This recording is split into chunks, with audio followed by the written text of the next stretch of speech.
Welcome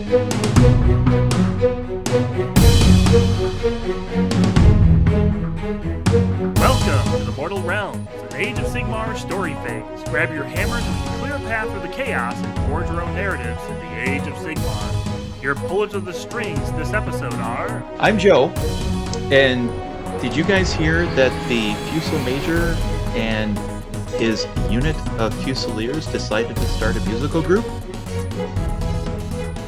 They're called the Few Fighters. Man, I missed you, Joe. It was nice of you to wake up and tune in for us just then, but I have missed you outside of that too.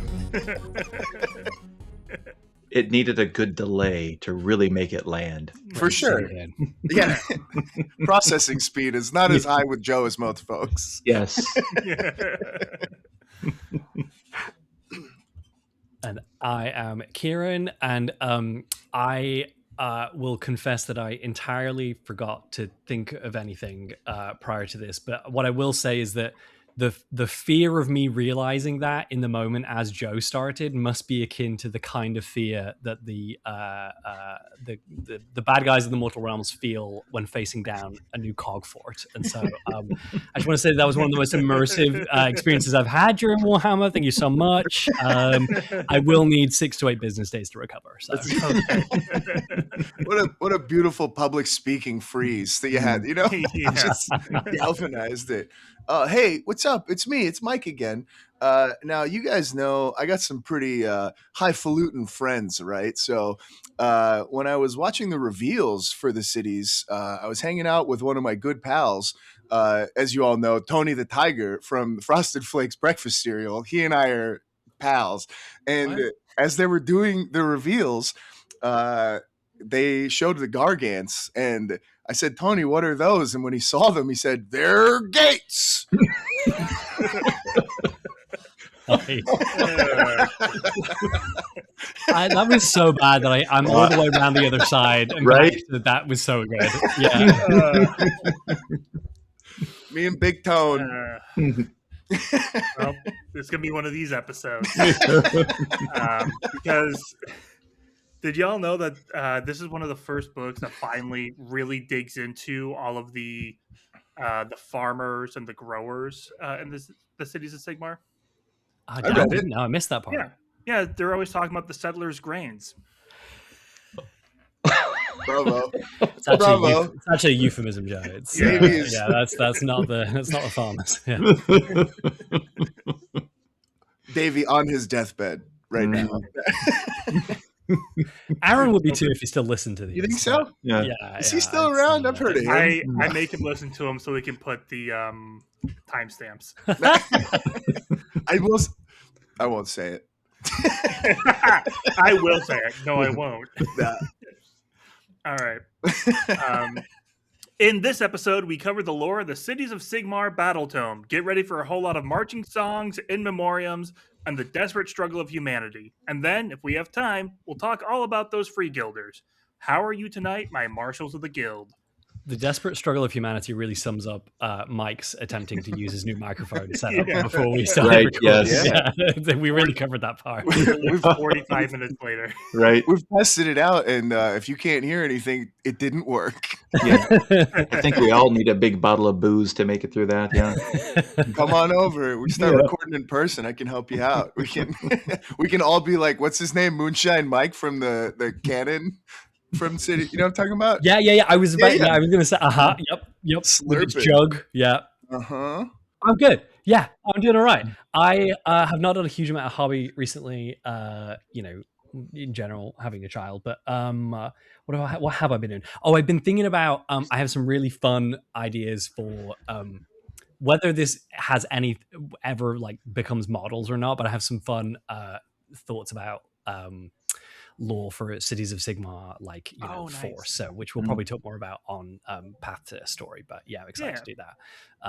Which, long story short, basically, like, what if the ISS was in AOS? Like, what if it was the wizards and they're out there doing stuff, and it like maybe is anchored to the ground, but in a way that moves and whatever. So yeah, I was like, just like wizards. There's a lot of wizard stuff in this that we'll obviously talk about, and that really, I was just really feeling the wizard stuff. So yeah, nice. That sounds awesome. Yeah, and I'm nearly done. Also, I haven't listened in a while, but I'm nearly done with the 30 odd novels that I wanted to listen to the Horus Heresy before I finally get to the Siege of Terror. So that's nice. Also very exciting. That's a level of self-control I do not have.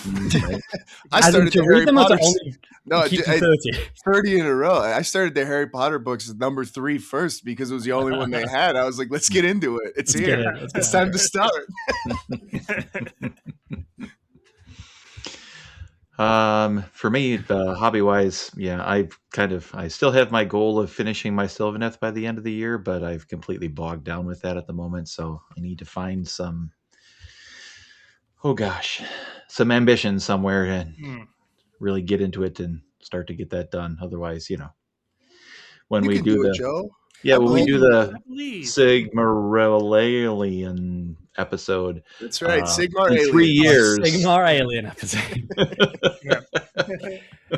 If anything, I feel like the introduction of cog forts and therefore the Greywater, fastness is a you gotta get moving. The Sylvaneth have got to rally against the polluters and the now more than ever. Joe, or just disappear into the trees. Yeah. I just want to recall, Joe, last time when I asked you about it, you made fun of me because you were like, it's been less than a month. Why would I have anything done? And now it's been 4 months. We're not even halfway through the year yet. I got time. Yeah. You got until December 31st, which means you don't have to start until December 30th. That is correct. I've been pretty busy. The 3D printer's been going ka-chunk, cranking some stuff out, getting ready for Mad Cry. Plug again. We're coming up in July. Come play, come do it. Printed a whole bunch of, I won't spoil it because it'll be it's for a specific board, and I like them being, when you see them, you go, wow, that's really neat. But I printed 100 of the same thing. So I promise it's going to be good. I realize that doesn't sound very compelling. Guys, it's this really cool, interesting, fascinating board. It's 100 of the same thing. Yeah, you gotta check it out. No, but wait till you see it. It really works. No. And then we started a new league for Warcry. We also moved to hang out with all of the other Mortal Realmers on Thursday nights at our local haunt for the game. So it's been cool seeing Will. Less cool seeing Joe, but I have seen him. But you see Joe there? Yeah, I saw Joe a bonus time. We ran into each other at the anniversary. Procrastinating to buy the anniversary model from the Warhammer store. The store closed in 2 hours, and I'm leaving, and Joe's driving in. But no, we started a new league, and I've been playing some Khorne. So I've been trying to actually paint my league models for once instead of just playing gray, baby. Yeah.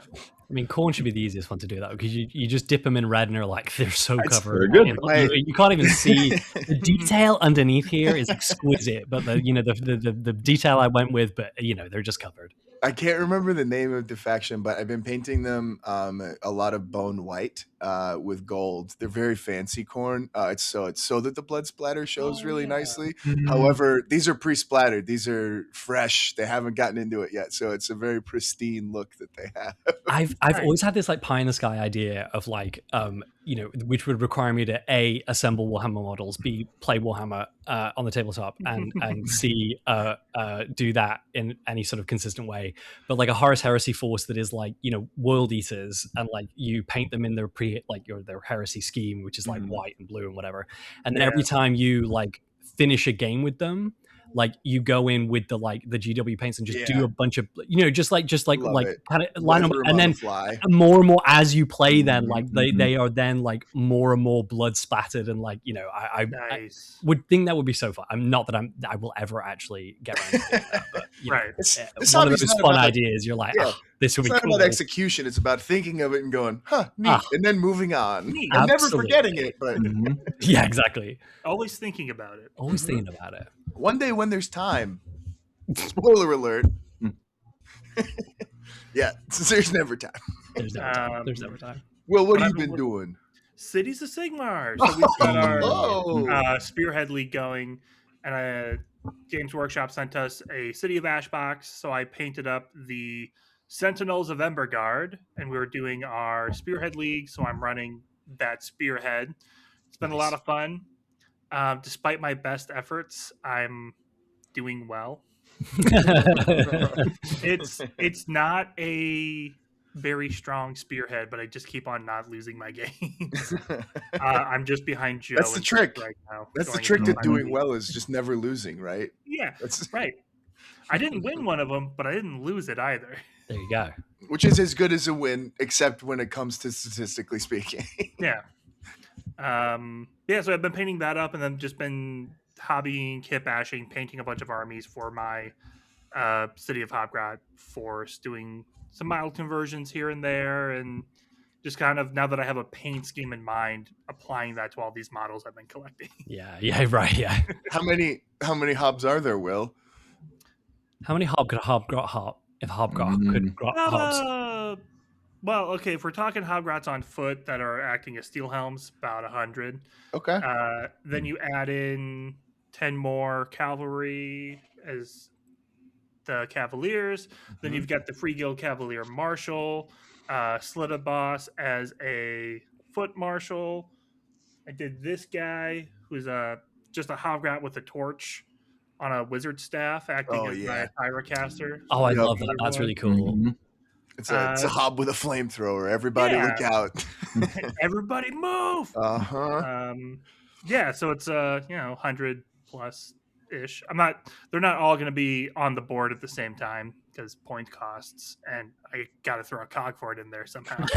Right. It's been fun. It's the project I promised a year and a half ago, and I'm finally putting paint on models. See, Joe, there's hope. You can do it. So this time in 2028, you're going to be full of trees, pal. Right. Hopefully I'm still alive then, right, Mike? Well, it's less fun when you do it. You can't take those away from me. Right. I'm sorry, Mike. Yeah. I do hope you're alive then, Joe. Yeah. In all seriousness, though, let me keep it ticking, buddy. Yeah, let's get serious for a second. At least let me take out the life insurance policy first. And if you're listening from a life insurance provider, that was a joke. A very clear joke. I will not be taking a very big policy out on Joe. Again.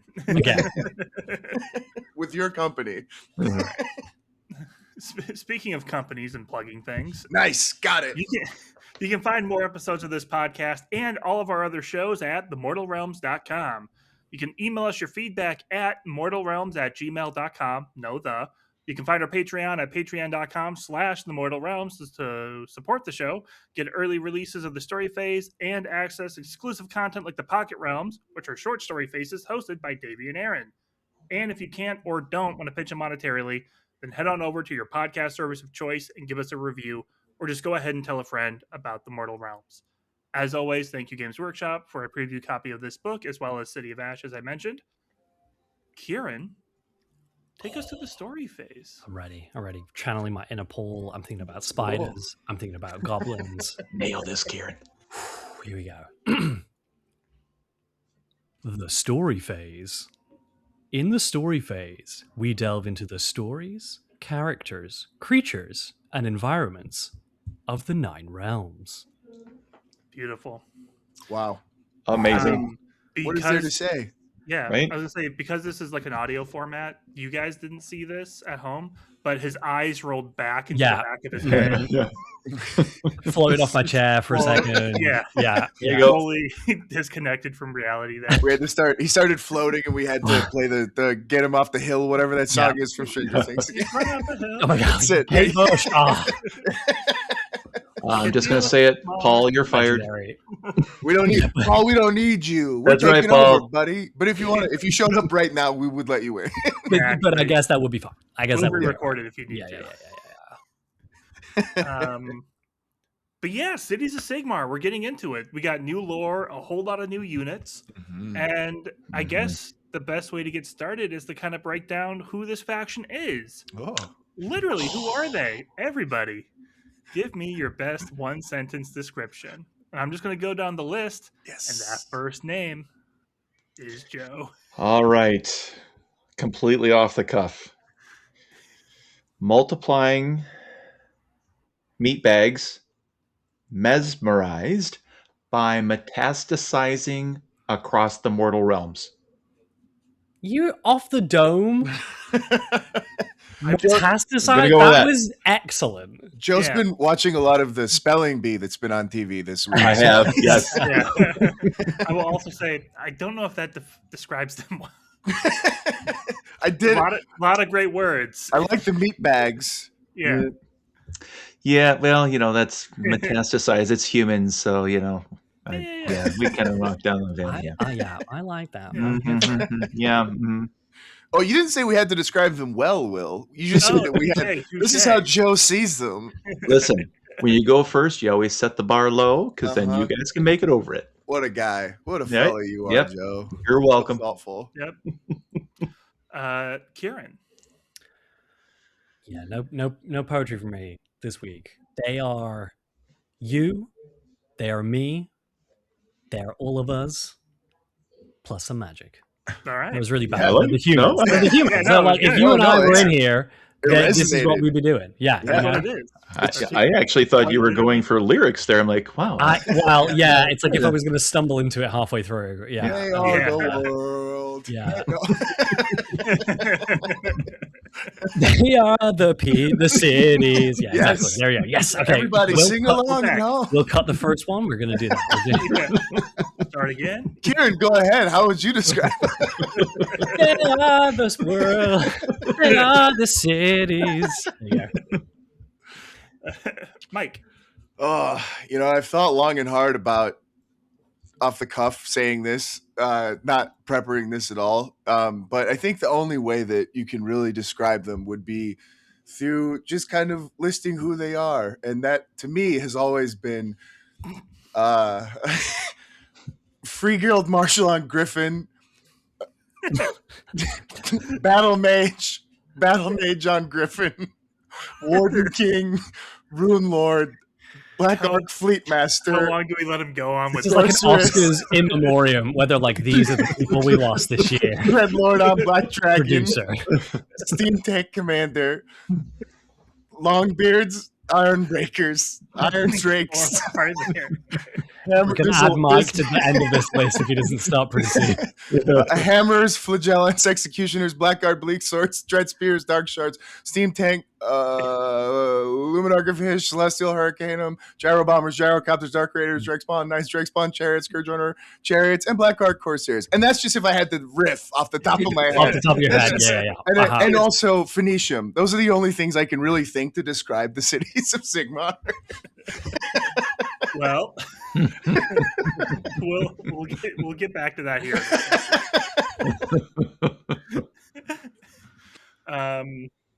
Shoot. All right, Will. Bring us home. So, the cities of Sigmar are your regular men, your innocent men, who are holding back the darkness through faith, steel, grit, and gunpowder. And if Sigmar willing, that's going to be enough. Thanks for doing a real one, Will. Was that no? But was that a specific reference, Will? I know what you're talking about. Okay. That's really good. That should have, we're just normal men. We're just innocent men. Just innocent men. But yes, that was. Right. So even before we get to all the stuff we normally get into, kind of what Mike was hinting at, the first thing I felt like we should talk about before we get into all the new stuff is the in memoriam, the stuff that is no longer with us, and kind of talk about what that means for the faction and what that means in the lore. And also about 40% of all of our listener questions was a variation of, hey, what up? Hey, where'd the stuff go? So I'm going to just read through everybody's questions, and then there's some specific ones I actually want to answer about it. So we're starting with listener questions. Yeah, we're going to start with listener questions. Whoa. If you're a listener, you can just hang out in our Discord and wait for me to once or twice per episode ask for questions. It's going to be completely random. It will be the dead of night. Yeah. When you least expect it. Where you live. More specifically, where you live. Because for me, it's sometime in the middle of the workday when I am bored. Will's going to come to your house. He's going to throw a brick through your window. Mm-hmm. It's going to have a note tied to it that asks you about questions that you have for the show. And where is that Discord again? It's themortalrealms.com/Discord. Hey, I've been there. That place is great. I love the people in there. I love them like my family. Don't ever take them away from me. I like all but one of the people in there. Yeah, almost everyone. You'll have to join, listeners, to find out who that is. Which one could it be? So, basic question. Minervus, she, they, in the event that dwarves and elves are no longer, quote, units, how does the lore deal with their absence? Is it reflected in any way, either acknowledgments of it or not addressed? Darth Alec asks, how is the lack of fighting elves in Dwarden explained? Patron of the show, Rogue Michael asks, are all the non-humans in the sea now? And the answer is, yeah, as everyone knows at this point, everything that is not new for Cities of Sigmar in AOS is gone. Which was this go around Dark Elves, Dispossessed Dwarves, and Empire Humans. They are no longer models in the army. However, the lore is a kind of a different story. It's a small box out, so they're not really addressed in most of the book, except Cogsmiths come up a bunch, and that was a Dwarven unit, so it's a little interesting. It basically says the cities of Sigmar are still cosmopolitan havens. For the most part, that has not changed. Some of the Dwarden have left to go join Grugni and the Dispossessed to retake the castle it holds. Which I did like as a lore thing. That's a cool reason. I love that. Yeah. And there's a related question to that here later. And then some of the elves left because, as we saw in Broken Realms, Kragnos, some of the cities, the humans specifically, are a little bit more prejudiced against elves because of Marathi Kane taking Ambelgard. But that is not all cities. We still have places like Settlers Gain, which is Lumineth and humans living in harmony. It even mentions that it's not harmony for the Mortal Realms. This is pretty harmonious. Right, AOS goes. And it even mentions that they are still like Sigmar worshipping elves and Dwarden in the cities. They just do not have plastic kits. They just do not have rules. However, that's in the book. Warcom did publish an article. When was this published? This was the 15th of May. So you'll have seen this well before, or it's been out, well before this episode will go up. That does specifically say that there will be a Cities of Sigmar a free Battletome supplement that you'll be able to download from Warcom. Yeah, free. I'd even pay for it. Wait, don't listen to that. Free sounds great. Free sounds so good. Forget anything else we said. That will feature, it says, many of the Elven and Dwarden units that featured in previous Cities rosters, and then along with some of the human options. And it specifically calls out steam tanks, battle mages on griffins, and flagellants. We don't know what else. And we have not seen this document either as of the time of recording, so we actually don't know what else is in there, but those three at least, and as it says, many of the Elven and Dwarden units. They also specifically say that it would be considered fully legal for the duration of the next General's Handbook, which is due to launch soon. Will, you said previously that's a full calendar year or whatever. And then after that, they mentioned that they will move to Legends. And if you play them, you will go to jail. Illegal. Yeah, you'll go to jail. Exactly. It's illegal. You'll go to jail. So you can't play them in tournaments. But if this is something that you like, the models themselves, many of which the kits disappeared for a while and have been brought back because they are obviously a part of the old world, like the actual miniatures game, as well as obviously like belonging to the old world, Warhammer Fantasy. And so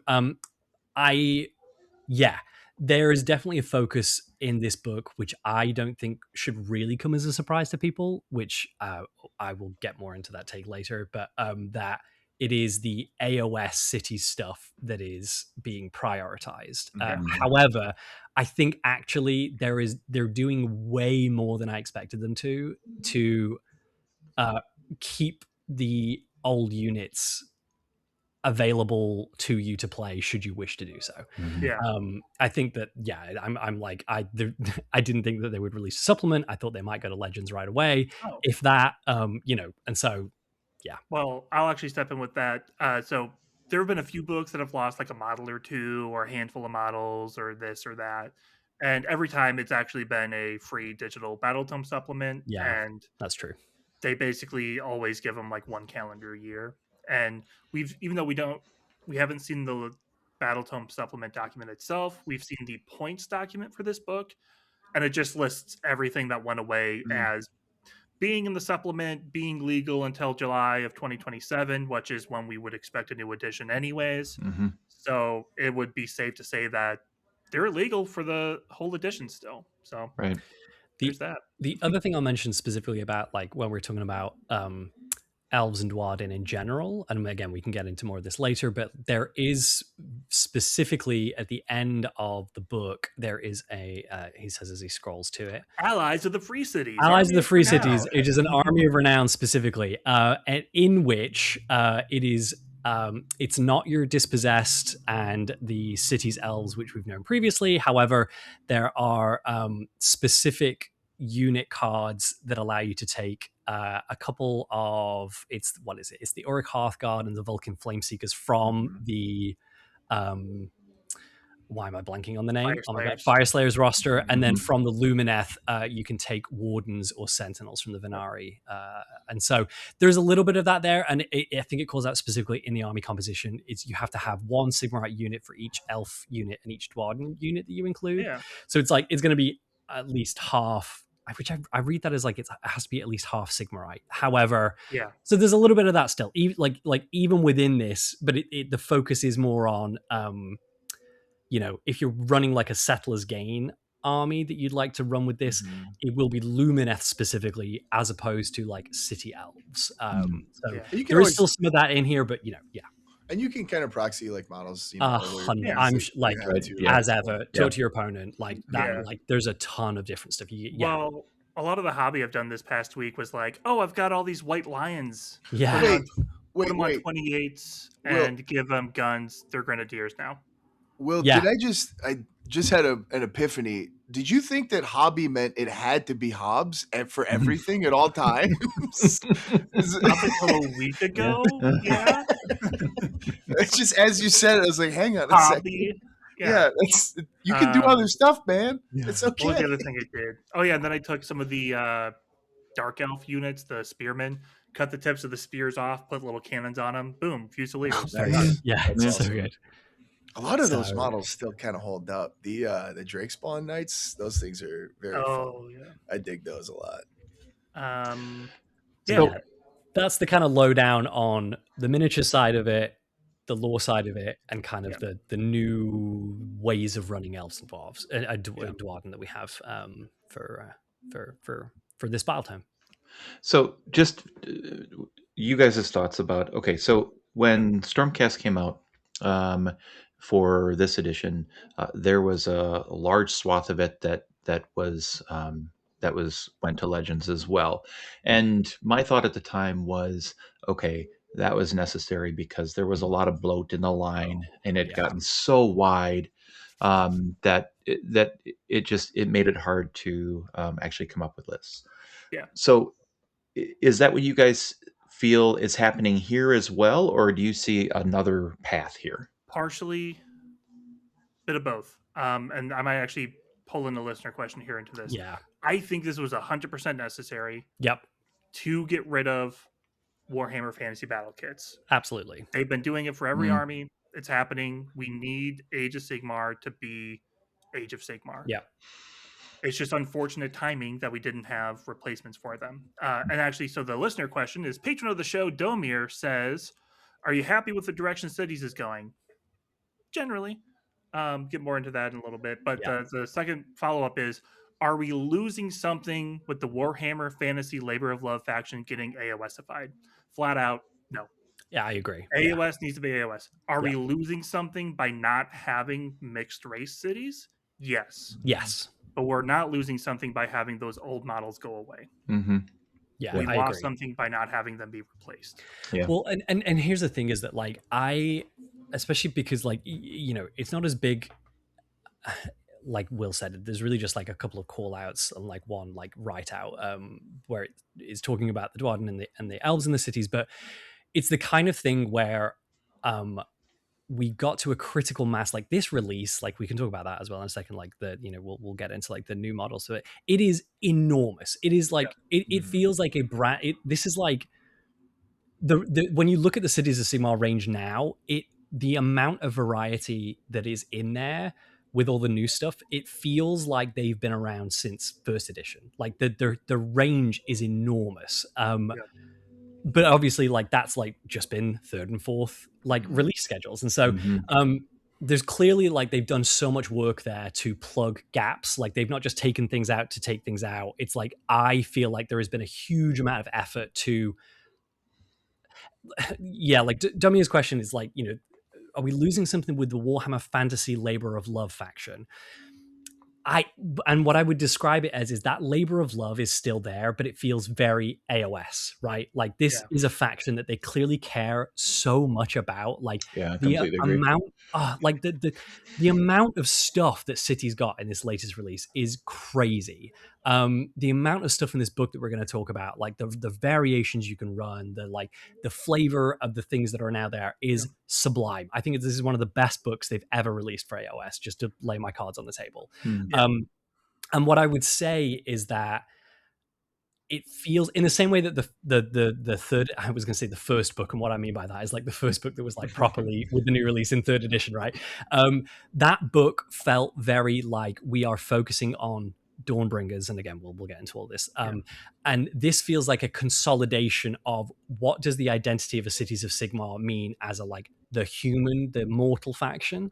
I would not be surprised if in the future we get actual like cities elves kits, cities dwardens kits. Like it feels like this is we are really solidifying the humans part of it for this edition. And what I would not be surprised for and really hope for is that actually in subsequent releases, now that we have this like enormous core roster of human troops and human units, that we will actually start to see, because we already have a ton of like the Gargants are all in these kits, right? Like we have the new gate, we have the Fusilier Major from before, that we'll start to see that too. And so that is perhaps for somebody who is really disappointed that these models have gone away and this lore has been maybe backgrounded a touch, is maybe a cold comfort. But I would be really surprised if we didn't see more of that in the future. I think one thing with it that they've really taken a lot of care to do is pretty deep and broad scope of how they've changed what they're doing, right? It's been a pretty well thought out transition from, okay, we're making the identity of cities in third and fourth edition much more focused on, this Castellite formation and everything that, that entails and what comes along with it. And so, I think they've done a really good job of at least making it not feel like the faction is being abandoned, maybe more so that we're focusing on one specific part of it, and there's so much depth to that we really want to do it justice. And then who knows what comes after it, right? I think there's just so much detail in this part that I if you're looking for elves and dwarves, yes, you're going to be disappointed because they're just not, they've got this blurb and that's it. But if you're just looking for an expansion of cities lore in general, I think this, like I said, I think it was done intentionally and with a lot of care to make it feel like not a replacement but a sidestep essentially. Because it is one thing to remember from the beginning that like the original, like the fact that all of these units were lumped together in the first place for Age of Sigmar was to give those like in lieu of trying to either getting rid of all the models that people had painted and played as dark elves, as high elves, as dwarves, as Empire in Warhammer Fantasy in that transition to AOS, to not render 4-5 armies totally incomplete and be like, you have to like then either buy new models, you can't run those anymore, especially because like Old World obviously didn't exist at that point, right? Like that's only just come back. It was very much a hodgepodge, like holdover faction anyway, right? And like yes, had really interesting lore because of that, right? That they had to like, you know, a lot of things I think exist as they do now in AOS because the faction started this way in a way that I don't think they would have if they'd started with humans this time. So it is indebted to that like hodgepodge refugee kind of faction, you know, aesthetic origins. But at the same time, like this was inevitable. Like this was always coming. And I actually do think that like this is like like maybe the best way that they could have done this and approached this. Like, how do we make cities AOS specifically and not just like, you know, wink, wink, nudge, nudge. This is just the faction that lets you use your old models system kind of faction, you know. So yeah. And to the note, because a lot of people describe it as the labor of love to Warhammer Fantasy. That, like, I want to break that down just a little bit of like, yeah, it allows you to bring your Warhammer Fantasy stuff, but what makes it a labor of love? Like, what made the original Cities of Sigmar book a labor of love?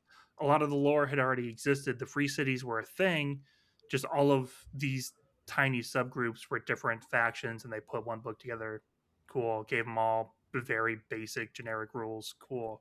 What made it a labor of love was that there were people at the Warhammer studio who kit bashed their own Cities of Sigmar armies. That's so true. With all of those kits. The thing is, that labor of love is not gone. Yeah, that's so true. That's exactly right. There is nothing stopping you from taking all of these kits you love and kit bashing them into a city that you love using these war scrolls. And just to support that lore, that is still to support that, Will, too. I made a for a tournament that we ran locally. Spoiler alert: this isn't painted, but I made a Cities of Sigmar Castellite list, and I just it's a lot easier to do on a Warcry scale. But I used all of the Halfling Blood Bowl team as steel helms because I wanted to make like a multiracial like Cities of Sigmar. This is plug your ears if you love the elves, but the elf gal from Cursed City, I took off her bow and put hand cannons on, so she's double wielding pistols. Oh, that's so good. That's honestly so good. I also recognize the blasphemy involved in giving a wood elf guns, but hey, but you know, like it was so much fun to do and to you know, just kind of make it my own multicultural and multiracial, you know, war band essentially. And you know, that it's doable. It's totally doable. Just pretend that the dwarves are people and it's, you know, put them on the same base. Well, and that actually like that, pretend dwarves are people. Wow, okay. Oh my god, that's a whole. No, you're right. And loaded. No,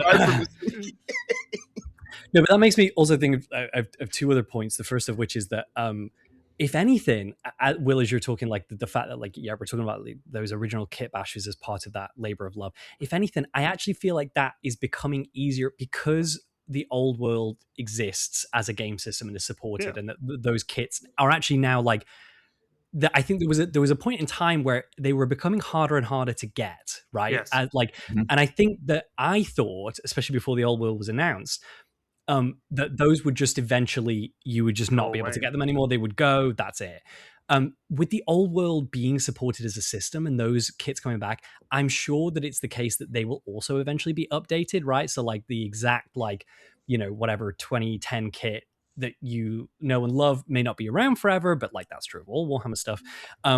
But like has actually created more access to those kits than there has been since cities originally became a thing, I would say. And so like that is always available for you to do. Like, and in fact, you can mix it in now with all the cool other like cities kits that we have. I think that's easier than ever. And the other point, what was I going to say?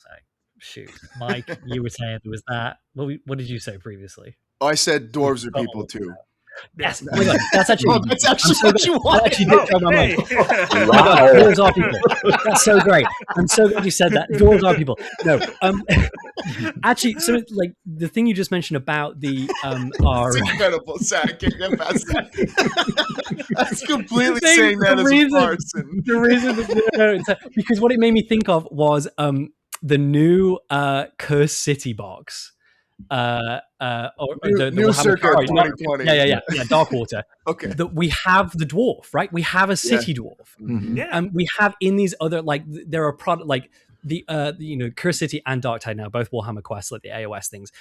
are giving us little glimpse where we've seen elements of like cities that are, you know, like Ulfin Khan in the first one, where it's like it's a city of kind of, but then there's like, you know, with the skeletons and like what does it look like to do death in like that, and obviously we have Lethis as like a you know, a better example, but they're products which have made clear that at least in the background and the lore, Games Workshop is still interested in those things. Like they're still interested in characters that come from those parts that maybe don't have like full unit models right now in AOS, but like at least show me that this is not something they are sweeping aside or forgetting, and that again I think gives me hope for the future. Is that's why when you said the dwarves are people, because I was thinking specifically the dwarf model in the new Darktide kit, the Darkwater kit.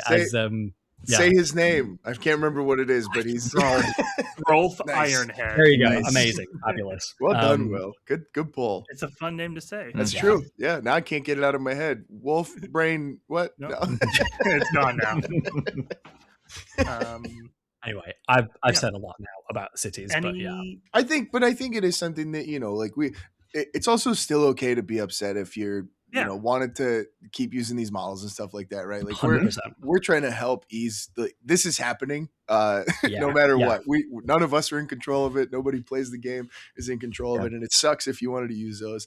Totally get it if you're upset about it, but you know, we're just trying to lay the rails in front to hopefully get through the tough feelings and find a way to either find, you know, a happy medium or just a way to kind of accept it and, you know, move forwards with it, because don't leave, we love you. If you especially if you listen to us, whoa, stick around, please, God, don't leave. I would say I in my head I had a bit of like all these questions of like, how does the lore explain them leaving, and being like, the lore says they didn't leave. Moving on. Yeah.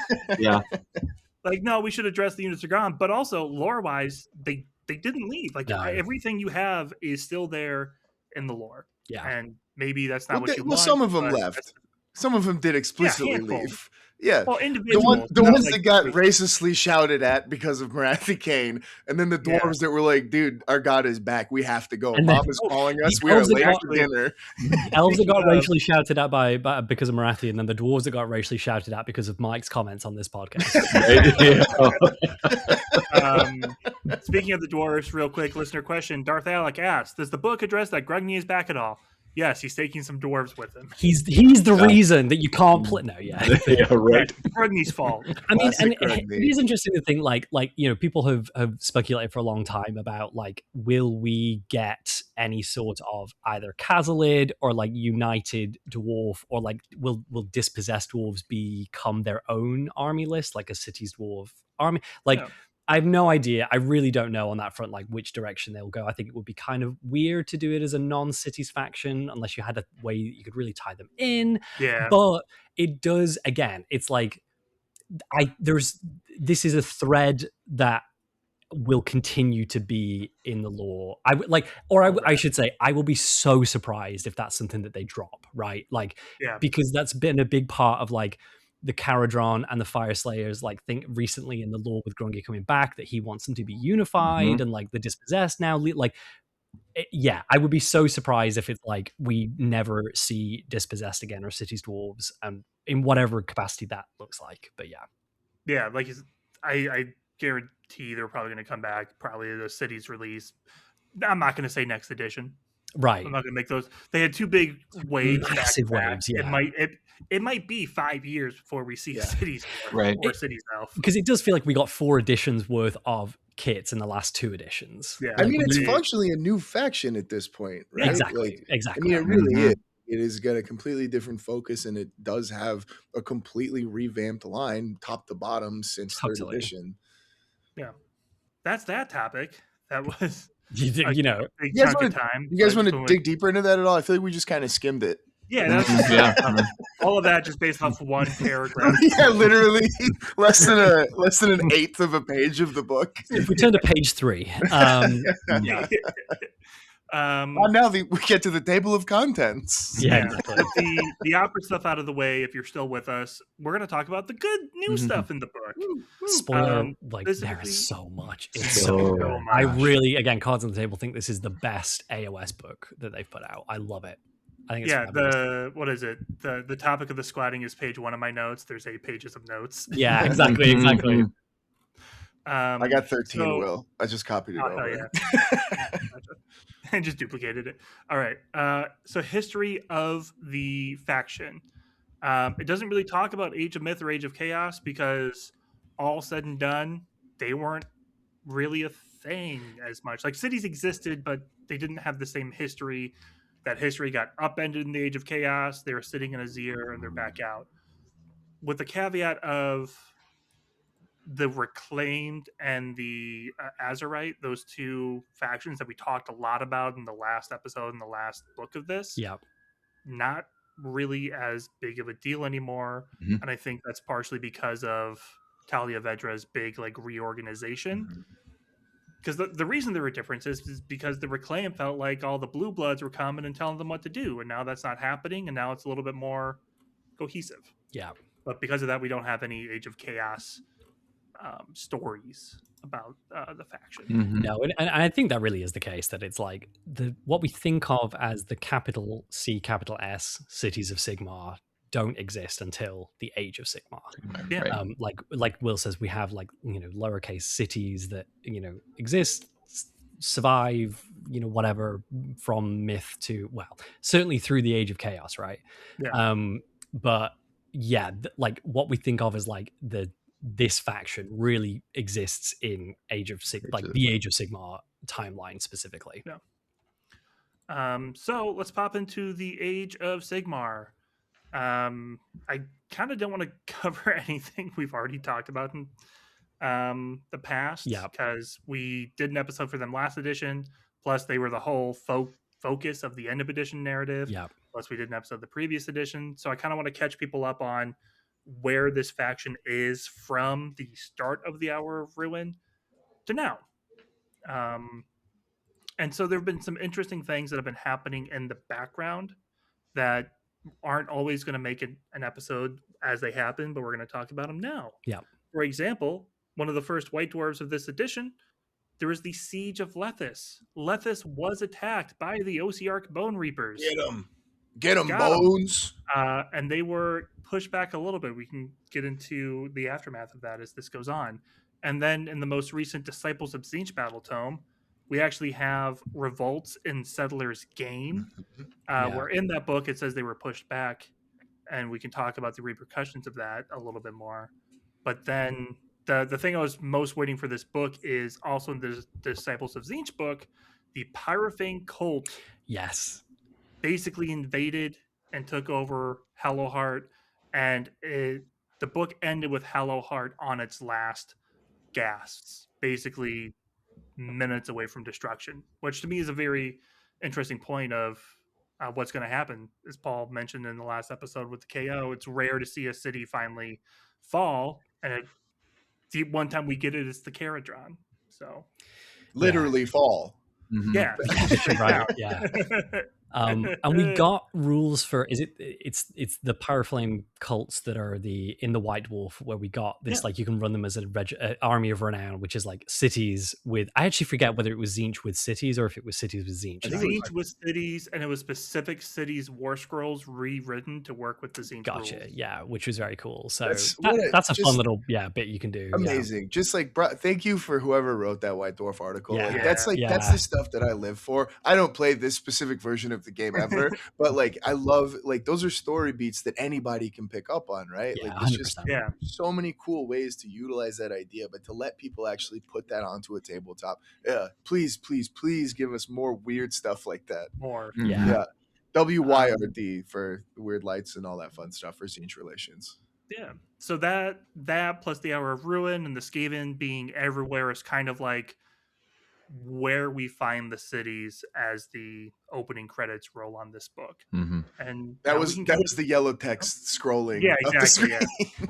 Or if you watch Mandalorian and Grogu at 9 a.m. this morning, like I did, it's the just 2 sentences that stay static on the screen and don't scroll up at all. Oh, dude, I haven't seen it yet. Spoiler! We should that's if you're getting spoiled by that, then you're taking the movie too seriously. Yeah, right. They didn't even move the letters. So with that, we can get into some of these stories. Does anyone have a story they want to talk about? And then there's also listener questions attached. Wait, so do we want to go into the specific details of those things that you mentioned, or so some of them come up later in the book? So I wanted to be like, these things happened, so you know that they happen, and then we can talk about them as they come. I see what you're saying. If one of those stories pops out at you that's related to it, not a bad move. Go ahead. Somebody that wants to do maybe one of the ones that was related to it, because I have a very firm stand on a story that I got to jump in on that's not specifically related to it. Oh, I was also gonna. Maybe. Okay. Yeah. All right, Joe. You fall on this one. Yeah. Conflagration. Patron of the show, Mealhern asked, "What happened to Halahart? Did the city fall?" And like I mentioned, Pyrophane cult came in, started to burn everything down with magical fire. Yeah, define fall in this one. Right? Yeah. It fell out of the sky. Wait. So yeah, magical fire trying to burn the city down. Problem is, this is Halahart, a city where they specialize in magical fire. So they fought fire with fire and burned all the chaos worshippers and people out. Got them, and there's no consequences. Also burned a lot of the city. Oh, rats. You gotta be kidding me. It does. Well, the rats come later. At the end, the city saved, albeit at the cost of countless Sigmarite lives. And it's like, you mean all of like the physical city is maybe still standing, but it's like nobody's in it. Again, how do you define did the city fall? What do you mean by fall? Right? The city is there. It's slightly charred. Yeah. If anything, this is another great, whenever we think about like Mordheim and we're like, where is the Mordheim of AOS? It's like, this is like another cool kind of like, if you ever need, inspiration for future Warcry events, Mike, I think Halahar might be, similar to the ideas that you mentioned that you're never going to do. Right. 100%. I have a list of events that is 20 long at this point, and I've got great ideas for all of them. So number 21, add it to the list. Hello, Heart. Valentine's Day event. Hello, Heart. No. But yeah, so Halahart stands. We're all good there, even though, all good. Not everyone made it. I'm going to say I wish that it had actually fallen. I wish that it was destroyed. Halahart is in a weird spot to me because I feel like, Akshi and Gairan both have like a lot of cities. They both each lost one and then still have like 2 more than every other realm. Yeah. But Halahart is interesting because it's focused on magic. And I think that is something that should be kept and maintained. Although Settlers gain, it's all magic now. Well, it's all magic. I guess that's what I mean. Right. I want it to be weird. Like I really hope whatever the future of Halahart is, that it's like, okay, the city survived, but like I want it to be the fact that they unleashed it and it was mixed with the Tzeentch. Yeah, get one of them to survive and turn it all Tzeentch City like and get super funky with it. I'm behind that. Well, and so the specific part of the story is like the Tzeentch people surrounded the White Fire Court, and the Archmage, like they burn everything out from there. So now this is truly a city where all of the mages are fine. Yeah, right. Everyone else is a little whiffy. So like, how does that shape the politics of the city? How does that shape the makeup? Again, where are the farmers? Most of them are dead. Yeah, most of them are burned. Yeah. How edible is fire? With food, Can you just eat the fire? Is it? It's. Are we going to see them doing like endless spells just to like harvest grain or something? Like that'd be. I'd love to see some weird stuff. That release. Just where are the farmers' endless spells? It's just infinite water for a mill to keep it turning and. A floating plow. Yeah, just wheat. Just fields and fields of wheat. Yeah. But yeah, that's the only one of these stories that ties into other events, and I know you guys have other stories you'd like to talk about. I would love, before we get to, I think the one that Mike is also going to want to talk about, because I have questions about it too, is there is a story write out called Dark Waters. No, that's the one. That's the one. That's the one. Okay, well then, do you want to? You There's only you one go thing I want to say about it. Please go for it. No. Please, I want to. All right, let me just say it. We got a story called Dark Waters. Okay. We got a box game called Dark Waters. And if you listen to our Nurgle episode, we talked a lot about polluting waters. Okay.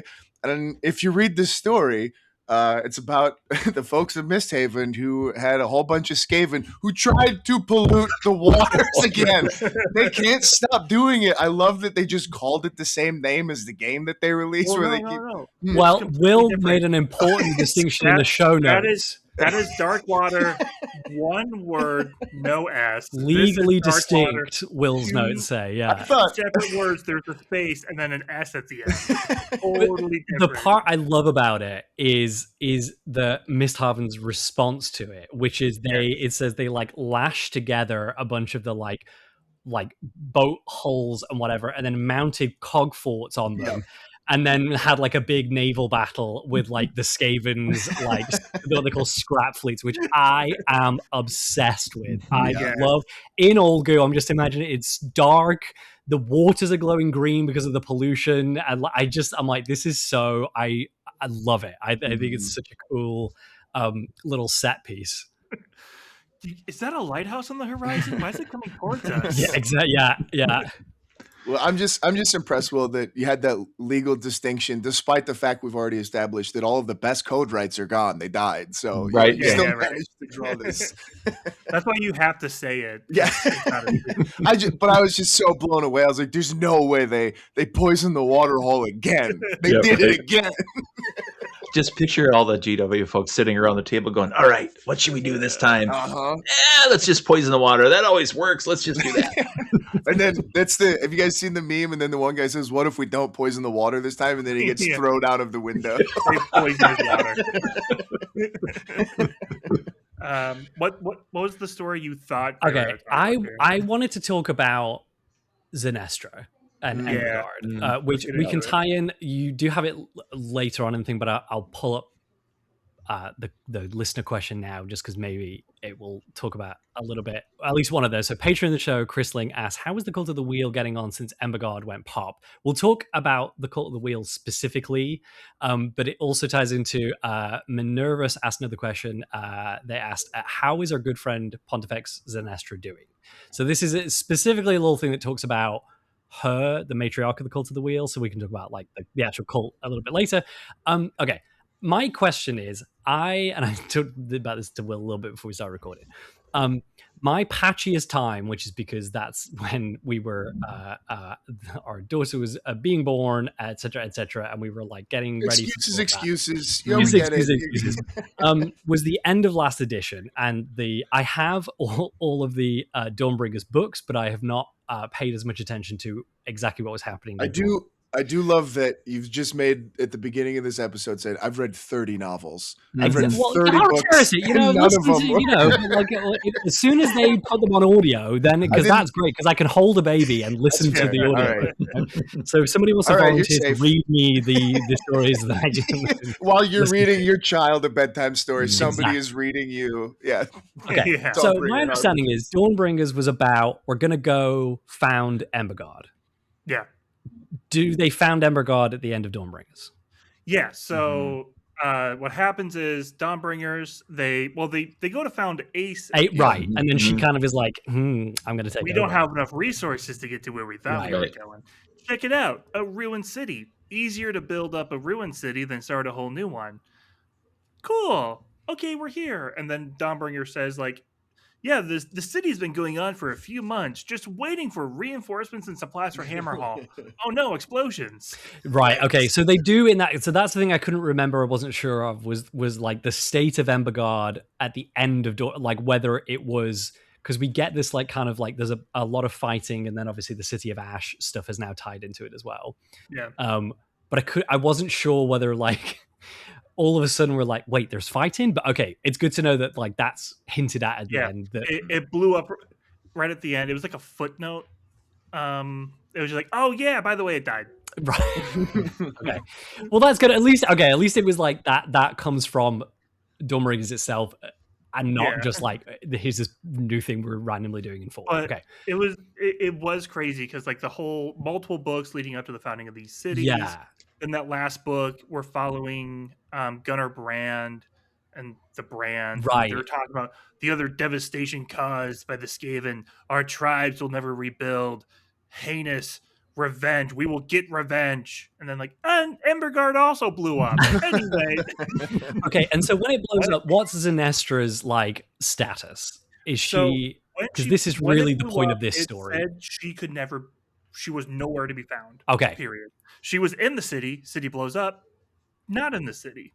Well, it's because the explosion physically ejected her body from the city. Yeah, I mean, apparently playing an old Elder Scrolls game. yeah, literally just ragdolled and halfway across the map. Okay, so specifically then to answer our listeners' questions about Zenestra specifically and Emberguard, there was fighting in Emberguard. Zenestra, it says specifically struck down during that fighting. Her broken body of Zenestra lies in state in a temple near the burning city.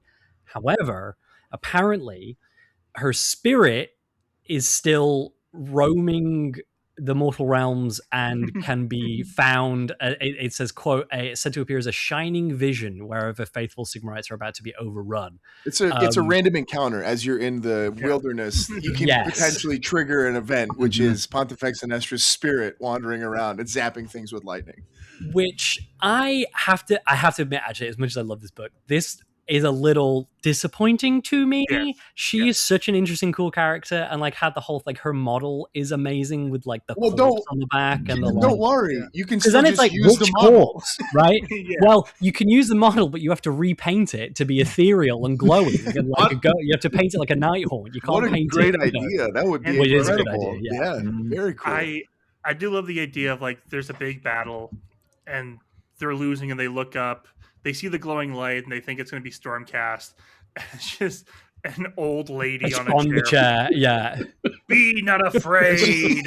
Lightning just fly. Because I loved in 3rd edition, I loved the ambiguity of like it, like the corpse on the back of her seat is like her actual body, and then like and then the one in the front is maybe a simulacrum or a projection or like a what, like there was weird and then Dorian Gray thing going on. Yeah, all of the people would get their life force sucked out. They would come inhale and they would like pass away basically within a couple of months, essentially. Right, and so it felt like that was being set up to be an interesting like comment on like some of the cults on Barogan, which are like what the various cults of Sigmar, like the religious organizations are called together. But it sort of feels like that was just one of those threads that they decided not. I mean, unless they do in the future. But it's like, do you know what I mean? It feels weird to be like set up this cool, interesting thing in which like the physicality of her feels important. Like, is the body on the back of the throne her? Is it the body on the front? Is it both? Like, it feels like an important part of her character. And then to kind of just be like, she was struck down during the fighting and her body lies in state, but her ghost spirit appears. And this is one of the few times I feel like they wrote themselves into a weird corner, which they never do. They usually go, here's a story beat that we can take anywhere. We won't necessarily take it anywhere. You can take it wherever you want it. But that's what's so weird about this, because again, we've got a physical traveling model on a palanquin that's moving around, except no, she's not there anymore. She's laying on a slab, just sending her spirit energy. It's just unusual. It would make more sense if if they were still carrying the palanquin with her skeleton. Yeah. Her body. Totally. It's the little Men in Black. The head opens, and that's secretly her. They're carrying the little alien guy around. Because it just feels like there would be something to it, and it feels so weird that they sidelined a brand new character like that is 100% less than a year after their introduction. And in fact, like for as much as I just praised like again how good the book is in general, I actually feel like I am more satisfied with the lore reasons for not having the old models for the dwarves and the elves than I am about this. You this would current think model. You would think Yeah. 100, like the way that it's treated in this section. You would think that it was one of those old models. Yeah, like for and it would have been a beautiful write-off. She went away into the sunset, laid down, but and you can still use that model because Yeah. like she appeared. But it's like it's this brand new model. It's a phenomenal model. It's a really interesting character and a really interesting look at like because again at that point we hadn't really got like. It was only in that third edition book that we started to understand that like the cult's umbrella, like what does it look like to worship Sigmar in all of the kind of complex, weird messiness. David, don't get into it. Don't get too into it. Yeah. There's so much juice in that grape to squeeze. Right. Yeah. And so it felt like, wow, we got a matriarch of one of these cults. And that it's not this monolithic entity, that there are these like, just like in real world religions, that like, you know, the Catholic Church is not and despite the name, is not universal in its like there are different factions, there are different groups, there are different, you know, and so again that it was like we got some of that flavor, and then it's like totally sidelined, just weird. I don't. That's the only part of this that I'm like I wish this had been different, or they'd done something different here. The one thing that was again, I think in allegory and metaphor, things like that, my brain links things oddly. That's why I do so many kit bashes. But one of the things that really stood out to me with this one made me ask the question, hey, at what point in time was this written, and how close was it to when the Queen of England died? I was like, because it's just like she's laying in state, and I was like, was David Beckham in line too, and did he wait his turn? Was there some sort of it was just like a David Beckham conversion of like Galen Vantas now or something. Yeah, I just couldn't get it out of my head when I read this though. Again, like you put somebody laying in state, and it's such a traditional, even modern day, right? Again, with monarchs, you know, with political figures and stuff like that. But that's all I could think about. I was like, was GW? Is this a little bit of mourning? Is this grief? Are they letting it out here? I wish it even felt like there was that much thought in it. Like, honestly, like that'd be cooler. But yeah, no, this is I think one of the very few times when I've just really thought, what, huh? What are you doing here? Just like I said, the putting themselves in a corner that I've just never really seen them walk all the way into before, but. She's still cool, and I like the idea of what she can still do. Right, she can just ghost appear and save people, and like that's fun, that's neat, but probably significantly less so than what the old version of her was. Joe, any stories stand out? So anyway, that was Sleeping Saint about Pontifex Sinestra. Goliath's War. I like Goliath's War just because one, Ulf the Noseless. Yep. I just love the name. But two, it was really the first introduction of the city gargants actually into the story, because they used them to actually defend Excelsis against Ulf and the gargants that had come in. So they dispatched the city gargants and the war hulks to basically take care of the problem. What happens with most of everything that is in Excelsis is that they're decimated, but they're able to, you know, deflect them away. Kinda. Yeah, they call that group something specific. Yeah, I love this name was so incredible. Yeah. So the start of it, right? Ulf the Noseless is Mega Gargant Kraken Eater, storms the harbor of Excelsis. He's in here bashing up ships and stuff like that. And then Excelsis deploys. Will, what was the name of this battalion? The Big Battalion. The Big Battalion. Yeah. Sometimes big, beautiful the battalion. Things are the best. I like to think they name themselves. That's not what they're called. That's what they call themselves. Yeah. But no, it was cool because it called back to a lot of like the pieces of Excelsis that are really interesting too, where you know you get these little shards from the Spear Malice. And like that's what they're there to do, is just chisel some rocks off, and then they scare them away, and they break, instead of just some of the ships being destroyed, all of the ships get destroyed when they send the big battalion in.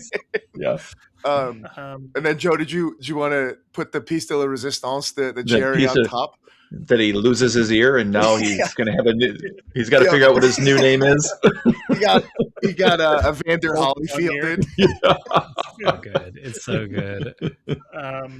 I like it because it's also like none of the City Gargant models, who knows about it more, are as big as a Mega Gargant. Mm-hmm. So like he's like wading through and just a bunch of little Gargants are like hitting up at him. Gulliver's Travels. They don't kill him. Like they're not big enough to kill him. He's just like, this sucks. I'm out of here. And somehow loses an ear, which is very high up on his body. Right. Yeah. One of them like jumped up. I got it. There is one that's a listener question I will dive into, which is Verdigris Rising. The question comes from patron of the show, Unheard of KLF3 (Val). How are the cities of Verdigris and Embergard, the cities from the Dawnbringer series? Are they still points of interest?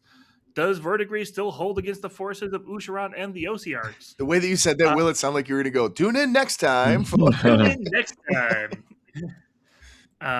Next time on The Soul Wars. So Embergard, as we said, not doing great. Verdigris, surprisingly doing good. They don't talk about the Osiarch or Usharan, but I forget if we talked about this in the Stormcast episode, but in the Stormcast Battletome, they talk about the battle for the Living City. And it was a Nurgle force fighting against Living City, and it talked about the Gairan Guard, and Verdigris actually came and fended off the Glotkin and a bunch of Nurgle folks from the city. So it is, Verdigris has risen to a point where they are, if not like a major city of Sigmar, they're a decent city of Sigmar now. They are getting forces and going out. They're not just defending themselves.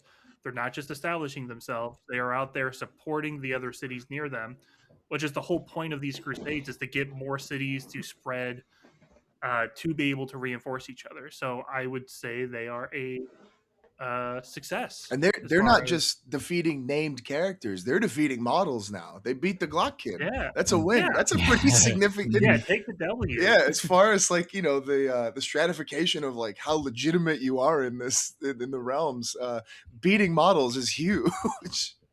Right. I also figured that Paven would like that story because it's the Gairan Guard, which is how he paints his Stormcast stuff. And we'll hear from him later on. Whoa. Here he is. Open my door. No. He's been muted this whole time. No. I did. And then. No, go ahead. Go. Are you still going on that one? No. Oh, I was going to say, I really like the other story that was in here, the Duel of the Cannons. That's what I was going to say. I'm glad. Yeah, I was like, with our latest faction, the Hellsmiths. Yeah. Oh, was this I thought this was an old one. No, I'm just kidding. From last Battletome. No, so, it was. Go ahead. Get it in there. Here's something that I'm ashamed to admit. I don't know if this was in the book because I never read the latest Talia Vedra novel yet. It's on my list. It's next on my list. Wow. You haven't read one of the novels. I can't. Yeah, but it's specifically a book about her fighting the Hellsmith. So I'm like, oh, shoot, let me go read that entire book. Well, good news is we got Cliff Notes. No, that's a great point, actually. I haven't read either of her books. So anything she's done, I have no idea. But fair enough. This one was cool because they're talking about, with the... I mentioned it last time. I love when we're getting updates of what's happening right now in the world, right? Like I love the Battletomes for a lot of the depth and ideas that they come up with for their faction in particular. But I really like seeing when this faction is interacting with the current world state and what's going on with it. And so this one kind of alludes to it where the Emberstone demand is skyrocketing with all the cog forts and stuff like that are being built. And obviously with, Embergard kind of blowing up, I'd imagine it's kind of harder to get it. So, supply and demand, all that kind of stuff.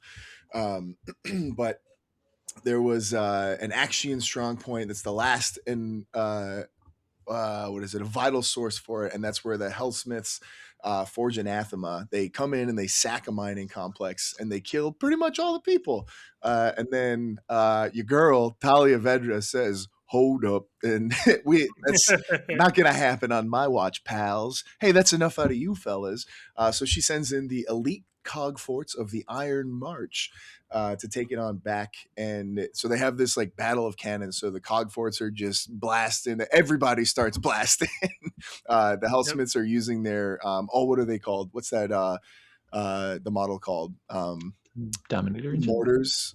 The mortar things, right?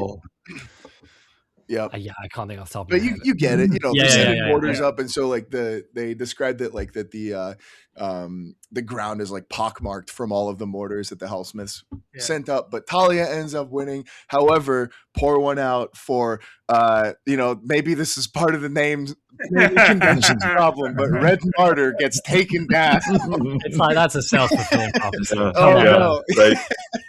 The original note was red shirt, and they had to change it. Yeah. I wonder. I really love when they do like sneak pop culture references in. Again, like my pretending that the Queen was lying in state before. I wonder if this meant to be like a red shirt, right? Like that's a really fun like idea for them to do. I don't know if this is intentional, but it feels like it is personal. Later in the book, they mentioned a cog fort known as the Green Dragon. And I know in an episode of Path to Story, I was telling Kieran and Harry that like characters known as the Green Dragon always hold a special place in my heart, reasons I can't get into, but it's something like that I love, and I know we put it out in the airwaves. They're like, yes, the Green Dragon cog fort, nice and big. Anyways, it was a scrub and they killed it. Immediately destroyed. I'm like, it died as it lived, moaning in the dirt Scum. and doing nothing. Yeah, it wasn't worth the parachute. Somebody they really used got it out from Will. Yeah, somebody against really got it out from Will. Wow, guys, thanks. The last thing I'll mention about that story with the Hellsmiths is we will see the Iron March later in the book, which is super cool. It is one of the armies of renown, which we can get into a little bit later if we want to, or now, whatever. I think it kind of ties into the story because it's called the Iron March, and at some point in the book they actually pull up because their Iron March is all cog forts and they're all on the move, and they actually have to move in a rhythm. Yeah.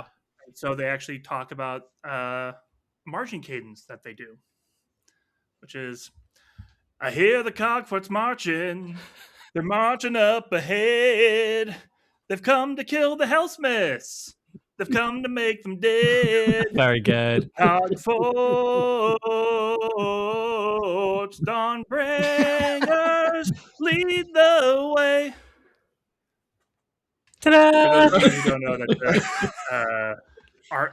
a mix and an army cadence. Had to throw that in there. And specifically, Will, how did they march to that? Yeah, right. 1 foot at a time. Okay, got it. It's called the Iron March. He was contractually obliged to I had to. That was almost my intro, but I'm like, I can't start with that. And don't worry, listeners. Just in case you're thinking, is that the last song about cog forts we're going to hear tonight? It's not. Harrowing stuff. But yeah, that's all the stories. Yeah. So let's. God, there's. I was like, we've really got to get like we're on page 3 of your 8. No, yeah. So next we go into how is this faction organized? How do they live? Where do they live? What are they doing at home, so to speak? This book has so much information on this topic. So much new stuff. God. Which I'm going to use this as my opportunity to shoehorn in one of the things I really like about this book compared to the last one, because I also love the last one. The last one, and I was saying this to Will before we started, was like felt very Dawnbringer Crusade coded. Like it was very heavily focused, which made sense. That was like the way that it was being introduced to us. It's what the end of edition narrative really focused in on. It felt like almost like not like it was like Cities of Sigmar : Dawnbringer Crusades is almost what the book felt like, at least in retrospect now. This one, the Dawnbringer Crusades are mentioned a little bit, but it is very much like diving into the cities of Sigmar as entities in the world that exist. How are they run? How do they function? What are the like various political and martial and religious elements that make up life in the cities? And so it feels like cities as like static entities in the world, and like how do they work, how do they function, how do they like it's a lot more and I don't mean static in like that it's boring or like but in that they are like institutions, like the City of Sigmar as an institution in the world, and so we get a ton of stuff in support of that, which is great. I think the best way to think of it is 3rd edition Cities was Cities of Sigmar Pimp My Ride, and this is Cities of Sigmar MTV Cribs. It's okay, yeah. Right. I thought you were going to be like, it's like we were going out in 3rd edition with our new now we've established our cities, and now we're like, how do we, exactly. Why are you repeating me? Well, and like there's a lot of cool little cutout and box outs before we get into the actual organization. Talks about a lot about Realmstone. We get a map of Hammerhall Aksha, which is really cool, super neat. Place is huge. Even calls out like a lot of specific locations, like the Academy Marshal, the Drudges, the Bulwark Zone, Pyromancer District, where they literally test fire on different things and sometimes each other. It's like, so just Hallow then, basically, right? It's too soon. My friends were there. Too soon. It's okay. It was all dwarves.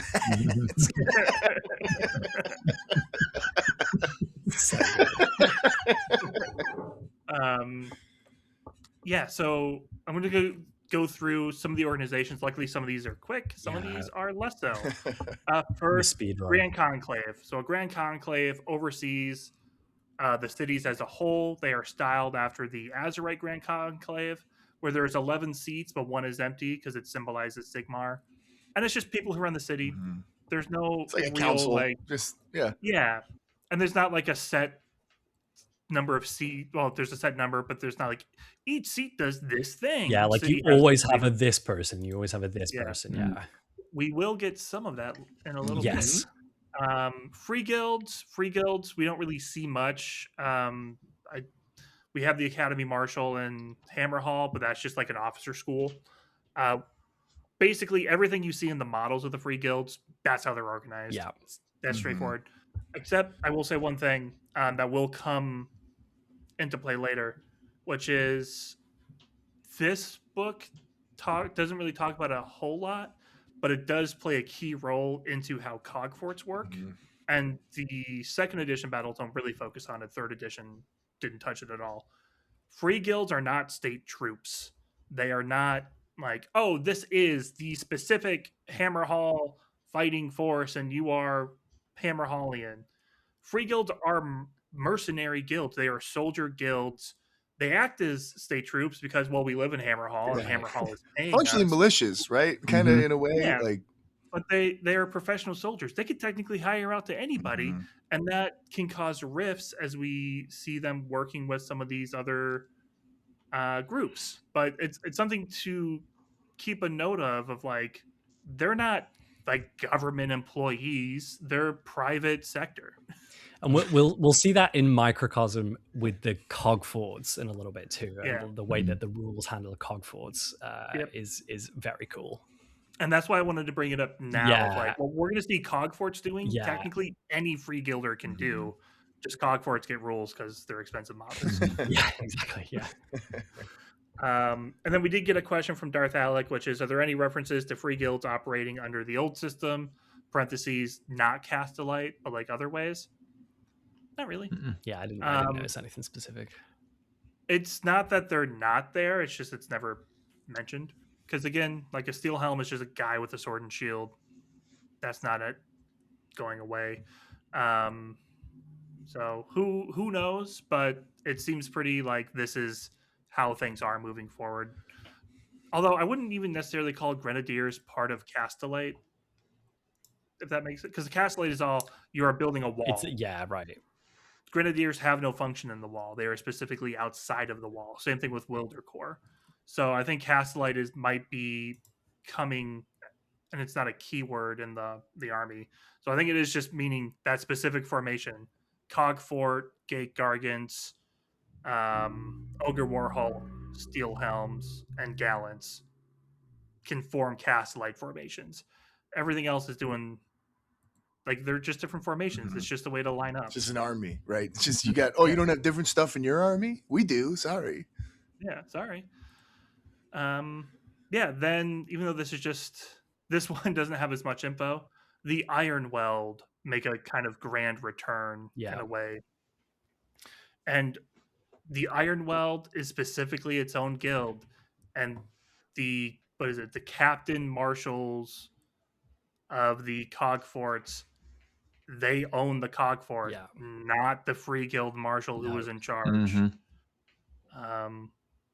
And there's a lot of stories here of like the cog forts being given orders by the free guild marshal and going, no, you are not paying us enough to do You're that. not my supervisor.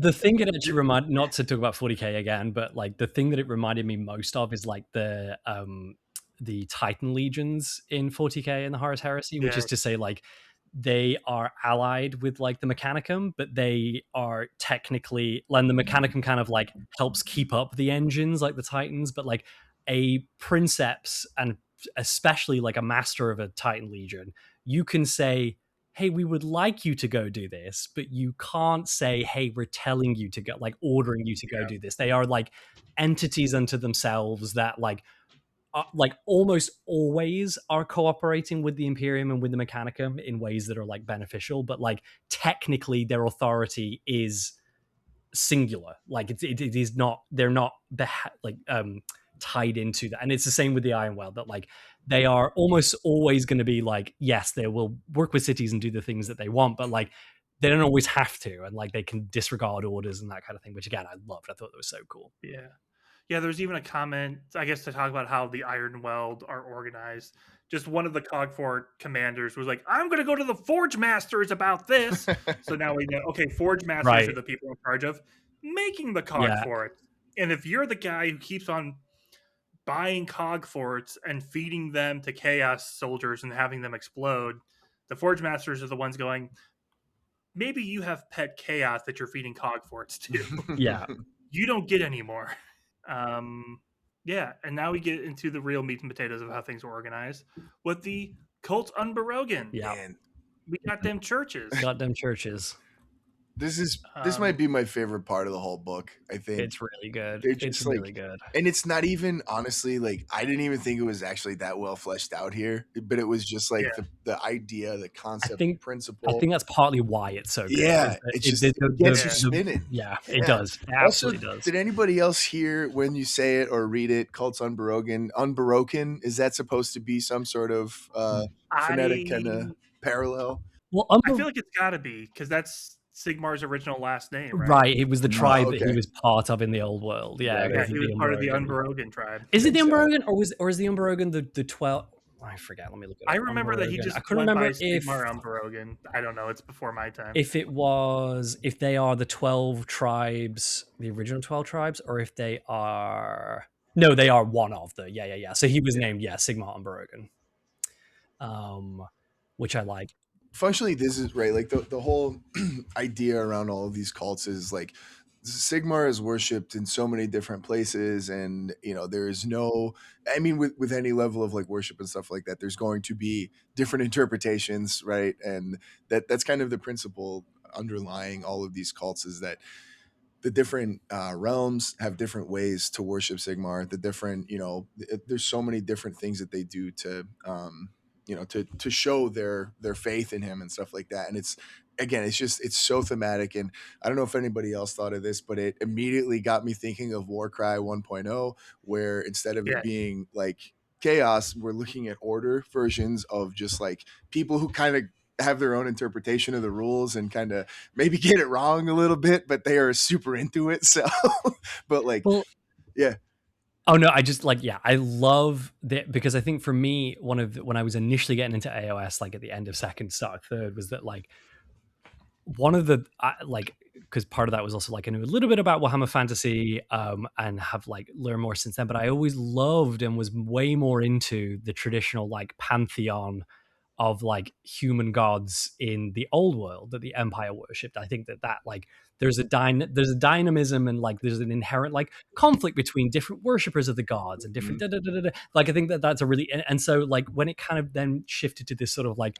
monolithic, yes, there are other gods, right? Like we see them in the realms, but like if you're a human in the cities of like you're a Sigmar worshipper, and so I was like, it's kind of like we've lost some of that like flavor, right? Of the like, well, what does it mean to be like, one of my favorite things about the old world as a setting is like Middenheim, the city and with the and then the Reichlanders who like, Middenheim is like the center of like Ulrich, who is like, one of the traditional gods of like winter wolves, and they revere him way more than they revere Sigmar, and that like those cults often clash with each other, despite the fact that they're like, well, yeah, we still think Ulrich's a god and we still think Sigmar's a god, but like we have different priorities. And this is like, and again, it started to get like that in third edition, but it's really, I think, does a lot here too of like, it's not monotheism, because obviously they think that there are other gods, but it's like what we would call like monolatry, which is like the singular worship of one god, and like other ones exist, but we just really worship this one. And it does the thing that's like how you make that interesting is you make them like focus in on different interpretations and weird parts and aspects of like what it is, instead of it being this like kind of one boring thing where we all sing from the same hymn sheet. It's like, well, if we highlight these aspects of Sigmar and we highlight, which ultimately, as a lot of religion is like a mirror for the people that are a part of that cult. Like it's the thing that attracts you to that. And it really says a lot more about you than it does the deity per se. And especially in this setting where Sigmar is kind of still removed a little bit. So it's just, I love it. I think it's great. It's a really cool. And the one thing I wanted to point out, which I said to Will, again, because this is in my sort of like professional academic wheelhouse, but it calls out the Liber Sigmaris, which is, we learn the holy text of the Sigmarite faith, which it's supposedly written by the Venerable Colchian, the first supreme pontifex, but most Azarite scholars believe that the book in its current form is the work of several authors compiled over the course of centuries. And I love that they're just like, that's just what we think about the Pentateuch in like the Hebrew Bible or the Christian Testament, which is like Homer, those right? 5 books, right? It's like, the books of Moses. And it's like, for a long time, people were like, Moses wrote those first 5 books. And now scholars are like, it's actually probably like a really composite, like there's a bunch of different people who wrote a bunch of different things, and it was compiled together. And I love that they were just like, it's that but Warhammer. And it's like, that's because again, that's partly where you get the like, and where you could see like people in lore being like, well, we sort of like, prioritize like these parts of it or these parts of it. And it's where you can get and make your own cults and your own versions of that. And like, I just think it's like, it makes it feel live and a living, and introduces the complexity of like real world religion in a way that is like really compelling, I think. I also love that they carry pocket-sized versions of it when they go to war. Yeah, so good. Well, I wanted to bring that up because it's talking about like, I wonder if this was inspired by anything. I think Joe can relate if I recall correctly, but basically anyone, especially in the United States, who has gone through their basic military training, like we have, like they're sitting in your barracks and everyone comes up and goes, well, here's your Bible. And like, that's not my religion. Well, here it is. Just take it with you anyway. Here it is. This is your free. Yeah. Put that right there in your pocket just in case. I'm like, oh, okay, got it. Yeah. That's such a real thing of like, everyone's got one. Yeah. There you go. It's really cool. Again, just like makes it feel like, in my lame introduction, but where I'm talking about like, the cities are you and me and those human sort of institutions. It's great. I think it's really fun that they've pulled a lot from things that people might have firsthand experience of and relate to in ways, I just think, it makes it feel very human.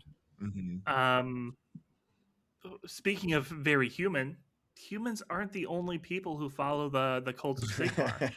We mentioned it earlier, the elves and Dwarden still worship Sigmar if they're in the cities, but we've got some new additions. Some big additions. Such as the ogre. Some big battalion additions, perhaps. Big battalion additions. So big Italian? Yeah, exactly. Yeah. Hey, we're in the Cotton Bird. That's a spicy meatball. That's New York, technically, but so it mentions the City Gargan specifically. And this is something that I thoroughly enjoy of. I was always confused why King Broad like hated Sigmar so much for killing like Behemoth and them, because it's like, oh, isn't destruction all about like biggest is bestest? But Brad had that personal connection where he really worshipped that god, and so seeing that smiting made him like hate Sigmar. The city gargants are the other. Yeah. They're like, hey, if we're gonna worship the biggest and the best, why don't we worship the guy who killed the biggest and best of us? And so they'll sit in church and like listen to the stories. There's the legendary Gargant Saint Templeson. I love that we get a named saint, and it's like a saint. Gargant, a named city. It's so good. So there will be churches, and just imagine you're sitting in church, and through the stained glass window, you just see a huge eye as the Gargants are like trying to listen in, and they're like poking their heads through the doors as the priests are describing all of Sigmar's grand battles and his many victories, and the beating and the smashing up of Behemoth and Gorka Morka. And Sigmar also tells us to embrace our brothers, and just the loudest snoring. It's not about fighting; they just doze off. I love it. Calls it it can prove an oratorical challenge for the creatures is like over the snoring of the Gargants. They actually this is in the Cults Unbroken portion of it. They actually had a little character blurb kind of thing that they do in the Gate Gargant section as well, where it's basically this happening, right? They have almost a script of it where this guy's talking about like these more morality and like the pieces of what Saint Temple, was it Saint Templeson 10? Yeah, Templeson. What it meant for these actions to happen. And they were like, not really, don't really care, pal. And then he goes, and then he started ripping out spines and smashing to bits. And they go, yeah! It was so good. This was so unexpected and such a delightful like splash into all of this discussion here. Well, because part of the thing that inspired this is we take it back to the start of second edition, Soul Wars. The thing that was keeping the Night Haunt out of the Glimpse Forge, which is like the battle the box set was based off of, was the bones of saints, like creating holy energy. And the main gate and the main walls were protected by the bones of Gargant saints. I forget if it was cool. Saint I didn't Templeson. know that. I forgot or didn't know that was a thing. But it was like, oh yeah, like there are Gargant saints. And then everyone thought like, oh, I guess Games Workshop forgot about that. No, they never forget. That's back in there.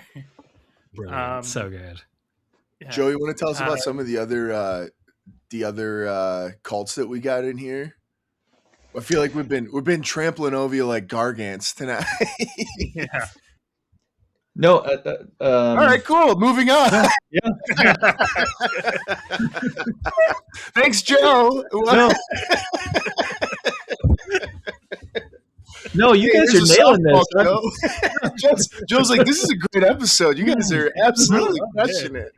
I'm sitting here live. This is wonderful.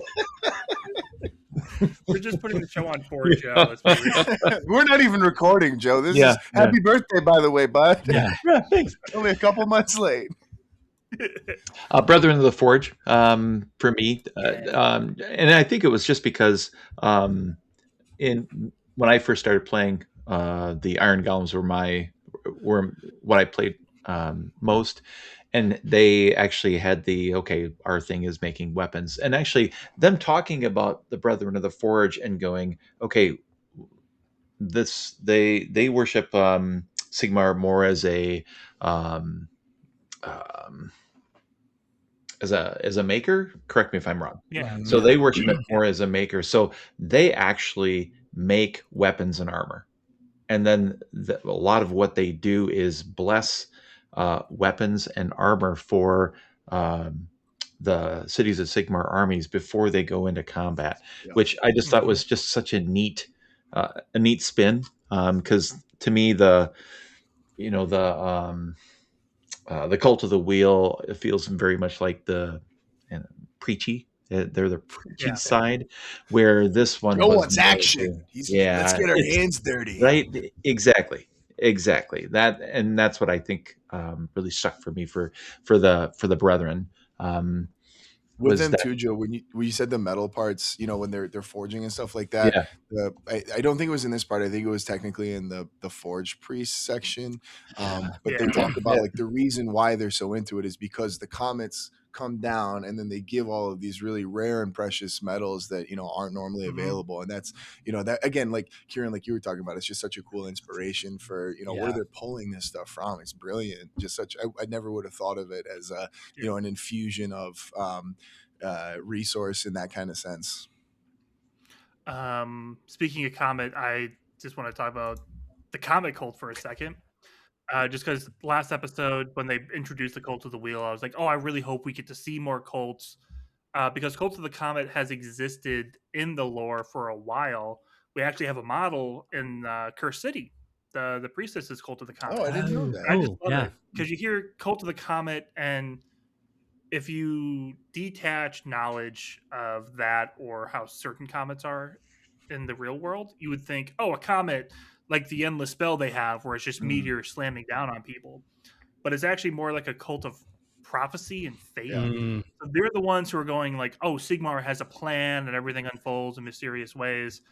And it's because the comet, the twin-tail comet, is a sign of prophecy and things of that nature as far as Sigmar goes, which comes from, I'm pretty sure, Halley's comet in the real world of like, oh yeah, it's like a set thing. Yeah. Like what exactly I just when saw Sigmar's comet shooting. I know that one. I know that song.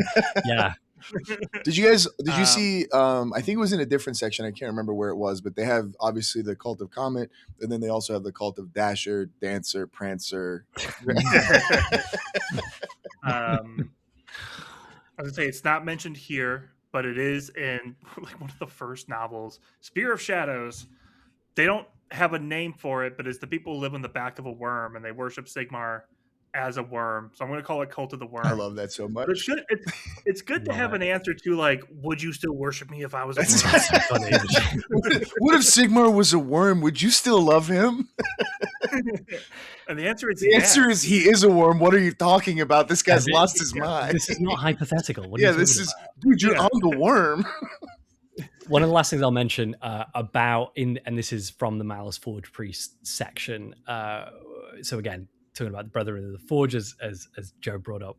Again, these little details that like make this faction and this book feel so lived in and fleshed out. That makes it feel really lived in is it mentions one of the end of the paragraphs that again the Forge priests specifically work as blacksmiths in a lot of like Castellite hosts, which makes sense. They're going out, they're finding meteorites, they're forging it into weapons and armor and whatever. But it means that they often clash with the cogsmiths of the Ironweld who find their methods crude. And again, like where you're seeing these like institutions and the way that they like interact with each other in beneficial or not beneficial ways. I love like that's such a cool little bit. That's just sort of almost a throwaway line, but it really makes you can imagine that like in your army, if you have a cog fort and you have a Malice Forge priest, that the lore of that is like, oh, maybe they're like at odds with each other. From each other. We can't let them hear each other. They'll start bickering again. I can just imagine in my head like a forge priest is at the forge and a cogsmith walks up with like his diagrams and stuff. Like, oh, what are you forging? Like, are you using so and so's blueprints? What methodologies are you doing? And the forge priest just looks up at Sigmar guides my hand. 100%. Wait, no. And again, is that like the religion and science like thing too, right? Like that we're getting that conflict. It's so good. It's really weird. With that, Will, just the quote that they had in this section was, I feel too perfect. I want to share it with everybody. Okay. It's so brilliant. From Archlector Talt of Vindicarum. Akin to that Sigmar guides my hand kind of thing, right? Do not think you can apply your rational logic to these daemon-haunted realms. Empty your heart of such useless notions. Fill it instead with the white-hot fury of the God King, for we are his instruments of vengeance. Again, Kieran, to what you're saying, abandon logic. We don't need it. Where we're going, buddy, we don't need roads. It's so 40k. It's so Commissar. It's so Chaplain. Like I love it. It's Warhammer, and like Warhammer's like critique and interaction with an exploration of religion. Like it's just like one of those really. I love it. I think it's great. I think it's really good for that. Moving on from religion, God. we go to magic. Every single time it's like, okay, we must have got the bulk of this done. And then it's like, oh my God, here's this even more cool part. It's like, I cannot emphasize how good this book is. There's so much about how cities work. It is fabulous. With the city map and with the way all these governments are made up, it feels like an RPG setting. It does. Oh, that's spot on. That's spot on. Yeah. Yeah, like it feels less of just, oh, here's some stories and lore to tide you over. Like, no, this is giving you the full picture of what Cities of Sigmar are. Yeah. But yeah, magic. So the Collegiate Arcanum still exists, and we get a lot of their breakdown, a lot of the basic knowledge and lore that we've had across the years, especially like the schools of magic from Warhammer Fantasy and stuff. A lot of that kind of stays here. Yeah. Only we get a more in-depth look at how these colleges are made up. But before we get to that, I want to just talk about probably one of the most Warhammer things in a definitely 40K way, and kind of a messed up.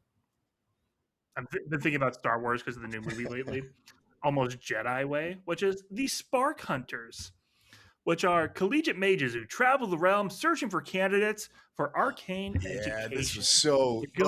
It's so good. They start training them up. They start getting them going, and then like, if you're doing well and you succeed, you go on, you graduate, you become a mage. If not, they take nullstone rivets and embed them in your incredible. bones. Just what a horrific and beautiful way to just go like, sorry kid, you failed. You're not allowed to do magic anymore, and we're gonna guarantee it. It is very like almost, it's not quite turning them into servitors in the same way where it's like, we're going to lobotomize you and then you're going to become a human thinking computer. But like it feels like one of the most grim. We always talk about AOS is like pretty bright as far as like settings go. It's pretty hopeful. This does feel like one of the pretty grim as far as AOS goes. Yeah. And what it says, they're constantly under observation by the Order of Azir and the collegiate's own agents. So you can get a job as a collegiate mage whose job is to go around to see high school burnouts. Be like, hey, you're not doing any unlicensed magic, are you? Which again, right? We've got holding any realm stone? Hey kid, you got any realm stone? We're seeing like where if you were the guy at Magic College, you have to tell me, right? You know that. You can't just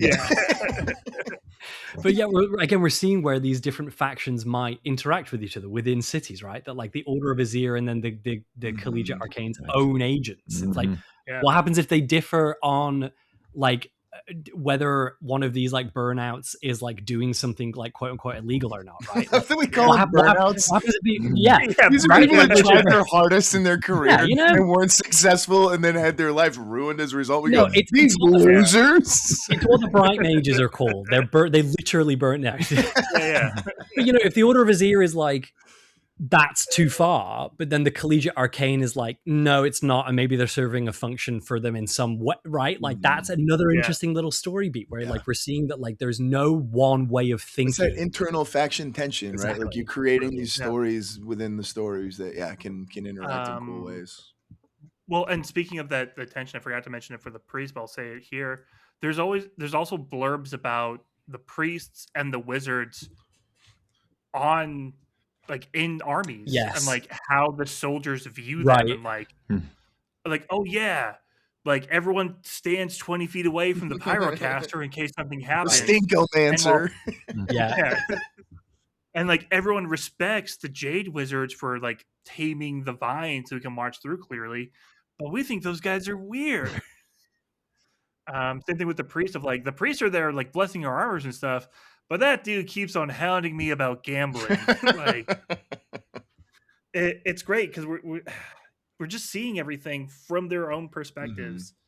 And it's a real voice, right? It's not just like this is what they do, and this guy saw it and he goes, boy, I wish I could do that. Like that's still kind of interesting, but it's done with such intelligence and true perspective taking that it makes it feel really, really real. I mean, it's a very simplistic way of putting it, but it really lends credence to this, you know, being able to immerse yourself in what they're doing. Real quick before we move on past the failures, the dropouts, the burnouts. The other thing I just wanted to mention that they add at the end is they draw a lot of attention from chaos, which is why the Collegiate Arcane and why the Order of Azir has to pay attention to them. I want to see what that looks like. What happens when chaos gets a hold of one of these bolted up freaks? Yeah, I'm imagining a model of like a mage with these bolts like sticking out of his arms and shoulders, just ensconced in like chaotic magic as he's like rebelling. There's used as like a battery. Essentially, exactly. Yep. There's I think it's a Necromunda model that's the rogue, the unsanctioned rogue psyker that has like the huge swollen head, and like I'm like you could totally it's this. It's one of them. It's such a cool model, and again, like you could like make a a bash of that with that. Yeah, from speaking of metastasizing, we learn then that every free city has its own Eldritch Council. So the Collegiate Arcane is sort of like the overarching, in the same way that we had the cults on Barogan, which is kind of the catch-all term for the like all of the different religious cults. The Collegiate Arcane is all of the like, again, it's the 8 colleges which I love have the same names as their colleges in Warhammer Fantasy. So the Bright College for actually the Fire Mages, the Celestial Colleges, etc., etc. But we learned that each free city has its own Eldritch Council, which is made up of 20 members.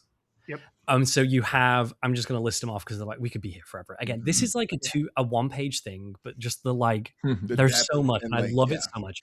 So you have the Archmage who runs things, the Archmage Collegium, and then there are with the Archmage, they only answer to Stormcast mages, essentially, right? Yes. That's a great point. Yeah, I thought that was really cool. Like, this person is in charge of making all the decisions for the college. Sometimes they have to delegate, they said, which is fun. But like, the only person that they answer to is any Stormcast mage, which is such a cool way of just creating this org chart, for lack of a better word. It is 100% org chart. And so they are one of this Archmage is like one of the 6. So again, they're made up of 20 members. It looks like a lot of different things from city to city, it says, which again, I love because then you can do whatever you want with it. But there are 6 standing roles that most councils have, which is the Archmage.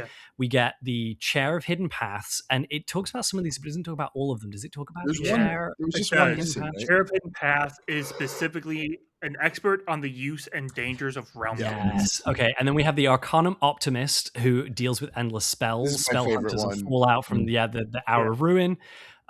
This is my favorite one. I love real quick with that one. I love thinking of them as always seeing the magic glass half full, because they're the optimist. But it's also like such a brilliant name for like their disaster team. Essentially, they're the ones that react to like these realm shaping events, and they have to kind of like do like the emergency planning. Like, Skaven Dune happened. What's going on, Optimist? What are we gonna do? And he goes, "Oh God." Well, and then we get to spell hunters. So we know there are Order of Azir people who hunt spells with no weapons, but I think this is maybe working with them and then also working with their own agents. Like this, there could be mages out there who are specialized spell hunters, and they all report to the Arcanum Optimist. And maybe there's like other like it doesn't say our spell hunters. It doesn't say Order of Azir. It just says spell hunters. Could be mercenary spell hunters. Like bringing in a bounty. Like, hey, guess what I found? 100%. No, I like it leaves so much, like so much that you KO, can put them in bottles and bring them. I was like, what about KO mercenary bands who are like, again, they don't use magic, but they're like using, it's so cool. And then we get 2, which I'll just mention quickly, which we don't, as far as I could see, there's no, they're in the little like org chart, but we don't get any more explanation about what they are unless somebody else saw that. No, but it's the Scrollmaster Libra. And the Master of the Applied Arcane, which even that I kind of love, because then it's like, great, you can go. No idea what those could do either. Those but it's like you get to go make that up. I just think it's weird why not Scrollmaster Pisces? Why not I was Scrollmaster Pisces? thinking, Yeah. are there different ones for different cities? Do you have to have each individual star sign? Well, I also like that, like, Libra is like, it's the scales, right? And so, like, is there a thing about balance in that? Like, is there a, who knows?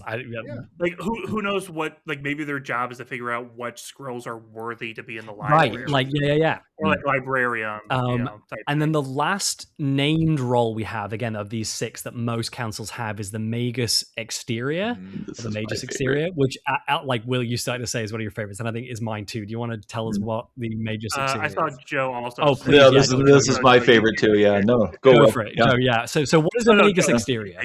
No, the Magus Exterior is the one that technically is not a wizard, but is like a shaman or warlock. So basically, everybody shuns him, and they're just like, yeah, that's the guy that just kind of stays here. In my head, as soon as I saw this, I immediately thought of in Lord of the Rings, the wizard that's out in the, oh gosh, what's his name? Radagast. Radagast. I immediately thought Radagast. They're just like, he's out there doing his own thing, and everybody thinks that he's, just a quack. Yeah. Well, yeah, because it says they provide an unusual perspective and also roundly sneered and mocked for doing so. So I love it's like, all right, gang, with the hour of ruin upon us, what should we do? It's like, the bones say that we should go out and strike. And they're like, shut up, nerd. It's such a thankless task. They're like, it says, like, later on, it's like, they're like rarely more than tolerated. It's like, but I love that it is one of the 6 positions that's like almost mandated to be in every council. Yeah, it gives them but that nobody wants, none of the wizards, right? But none Yeah. of the wizards want them there or want to listen to them. Love it. And the other thing is that it's different than the Amber College. Because the Amber College, which is traditionally the one, so it's like Gur, it's beasts, they are more like shamans. But it, to me, sounds like it's not even an Amber wizard. It's like somebody else, Well, because an Amber wizard is still like trained and like, yeah. Well, and this is like, they just find somebody who like can do magic but doesn't learn how. It's very dinner for schmucks. Like, you're bringing your idiot friend in that, like, hey, which one is the worst one? On another side of it, I know there are some countries, I think Japan is one of them, but don't get mad at me if I'm wrong, where they have someone whose job it is to be the contrarian. I'm like, hey, everybody's on the same side of this. I do need to advocate for the other perspective. And it's like a mandated position. And I feel like that's what this is. Actually gets to the origin of the phrase playing devil's advocate, is that during the process of canonization for saints in the Catholic Church is, I think this is still the case, but at least traditionally, literally a high-ranking member of the church was appointed as the devil's advocate to try and do basically like in like opposition research to be like, here's the reason, like, because, they're like, here's the reasons this person should be canonized, that they should be recognized as a saint. And the devil's advocate was literally their job to try and make a case against it, because it made then the process of the idea is that if they are then canonized, it's like there's no skeletons in the closet, right? Like it's just better scrutiny, right? Like you're asking the questions that, how do we get outside of our bubble and get so it's exactly that. I think that's a great, a great reference. But I do love that they hate him still. Love that they hate him still. They still hate him. And there's 7-ish seats that are not assigned. Like, each city does it differently. It does say that most of them are like underlings. So you've got the 6 main guys, you've got 7 guys who are basically interns, and then it's like, so you have the 6 guys, and then you have the 7 that are always ambassadors from, they're specifically say like non-native wizards. So they're like, usually it's like, okay, if you're in Gur, you will have one of the 7 ambassadors from each of the other realms who are like specialists in that realm's magic, because again, if you're in Gur, you can and it actually talks about this later on in the book as well, but like you still get actually in like the wind, like the power of fire is still there, the power of death is still there, etc., etc. It's just that it looks different on that plane because it or the realm, because Gur is the predominant one. And then which I love about that is like, we get 6 established roles, 7 ambassadors, and if you're all doing your mental maths at home, that's 20. That's not 20. Yeah, exactly. And so then it's like a exactly like Will says, the interns. And it's like, so I love that too, because then it's like your city, your Eldritch Council can look like whatever you want it to be. It's like so much room in there to do that. The other part of this org chart that I love is it lists them all, but then also lists all of the other colleges. This is my favorite part of the book. 7 of them. So it's like your ambassador is going to come from this list, but also your other 7 seats are probably coming from this list. So like they just it's a bunch of random titles, and it's so is good. my favorite part of the book because it plays into exactly like Warhammer especially loves to lean into like the silliness of the magic colleges, especially Warhammer Fantasy, is that they are like inscrutable to outsiders. It's like they make no sense, and I love that because like I will read to you, for example, one of them. So here we get well, let's just like pick the Amethyst College ranks. So these are the ranks of the Amethyst College in order, at least from top to bottom as they're written: the Singer of Dirges, the Summoner Supreme, Geist Warden Major, the Mistress of Amulets, Bearer of the Barrow-tomes, Broker of the Whitebone Truce, and the Pater Morbidium. There is no thing that says what order those are. Is it top to bottom? Is it the highest rankings at the top, or is it the bottom is the highest ranking? It's like some of those are like, it's not that like you are the Mistress of Amulets. So is that only one person is the Mistress of Amulets, but there are a bunch of people who can be Geist Warden Majors? Makes no sense. It's like all of those just sound like wizard titles, but I love that they call them ranks because you're just like, and again, it makes me feel like I'm a free guild guy being like, I don't know what that means, and then they're introducing themselves as like, oh, I'm the Broker of the Whitebone Truce, and you're like, I don't know what that means, and B, don't know what that says about where you rank in your cut. Like, I have no idea what that means. Great, cool. I'm Fred. Like, I don't know. Like, I've eaten beans and I'm Breaker of the Wind. And they are they are all like that. All 8 colleges. It has these ranks, and they are the Grey College and the Jade College. I think had my favorite ones. Just a couple I'll call out: the Half Liar, Master of Pendulums in the Grey College, and then the Jade College had the Master of Esoteric Seasons and the Equinoxian. Like, just these are so evocative. Also, anybody else feeling like we're gonna get models for all of these soon? Right? I wish. I mean, we've got so many wizards in this, which we can talk about now, I guess, or later when we do the thing. Actually, like, what a great idea! So many wizards. It's great. Because we get a command core. Actually, wouldn't it be great to get like a yes, the core, right? An actual unit of all of these. Oh my god! The collegiate arcane. Sorry, Elves and Dwarden. We're not bringing any models for you. We got wizards to sculpt. Yeah, and this is like my idea to where I'm like, I want to have this like this like they're wizards but they're like the International Space Station, but they do research in like the etheric void or whatever, and they're kind of briefly tethered. That's exactly like what I would want to do. Is like the commands. It's like it's mostly wizards, and so doing this kind of conversion would be the best. That'd be so good. Also, just thinking about the model, like the newer models that we have, I think we have, let's see. We got, what was? Pyrocaster, Nell Mage. And then we got the Jade Wizard from Darkwater recently, right? Oh, and yeah. And the Wizard too. What's the, we've got the Warforger. We got the Warforger from Shaman. Yeah. So we I think these covered. Right now? And we do have our new named wizard. Erasmus is Azir, so he's the Celestial College. Well, Azir Hish, or no? He's Hish, isn't he? He's Hish. No, is he a Bright Wizard? Why did I think he was a Bright Wizard? Yeah, amazing. So we've almost got one of a new model for just about all the colleges, which is really cool. Hopefully we get, at least, again, I facetiously say let's get a model for every single one of these titles, but genuinely it would be cool to have a wizard for every single, every college though. Hopefully we get a couple more. I need to correct myself for everybody. For the 2 people that are yelling into their podcast app of choice right now that he would be a white mage, like of the white college, not bright. Yeah. Bright is fire, white is Hish. So sorry. He's not Azir because he said there's game that doesn't automatically mean he's a white mage. True. A white college mage. But he's the Archmage, which we established has to come from that. Yes, and is the head of that. He's not one of the ambassadors. I feel like it would have been cool if he was the Celestial College ambassador to Summer's I love that game. idea. Yeah. Yeah. Wouldn't take anything from his story, but he does have like the Lantern of Enlightenment, so he does need to be white college. Yeah, well, and he again, we can talk about this a bit. Like he went to Realm's Edge, which is supposed to be like inimical to humor. Like you don't, and he came back and isn't that where Usharan went? He was sent to Realm's Edge, correct? Yes, he was actually sent, not went. Yeah, it's a perspective thing, Joe. You know, who sent him? Did he choose to go by himself? Do we know? Just such a neat story, though.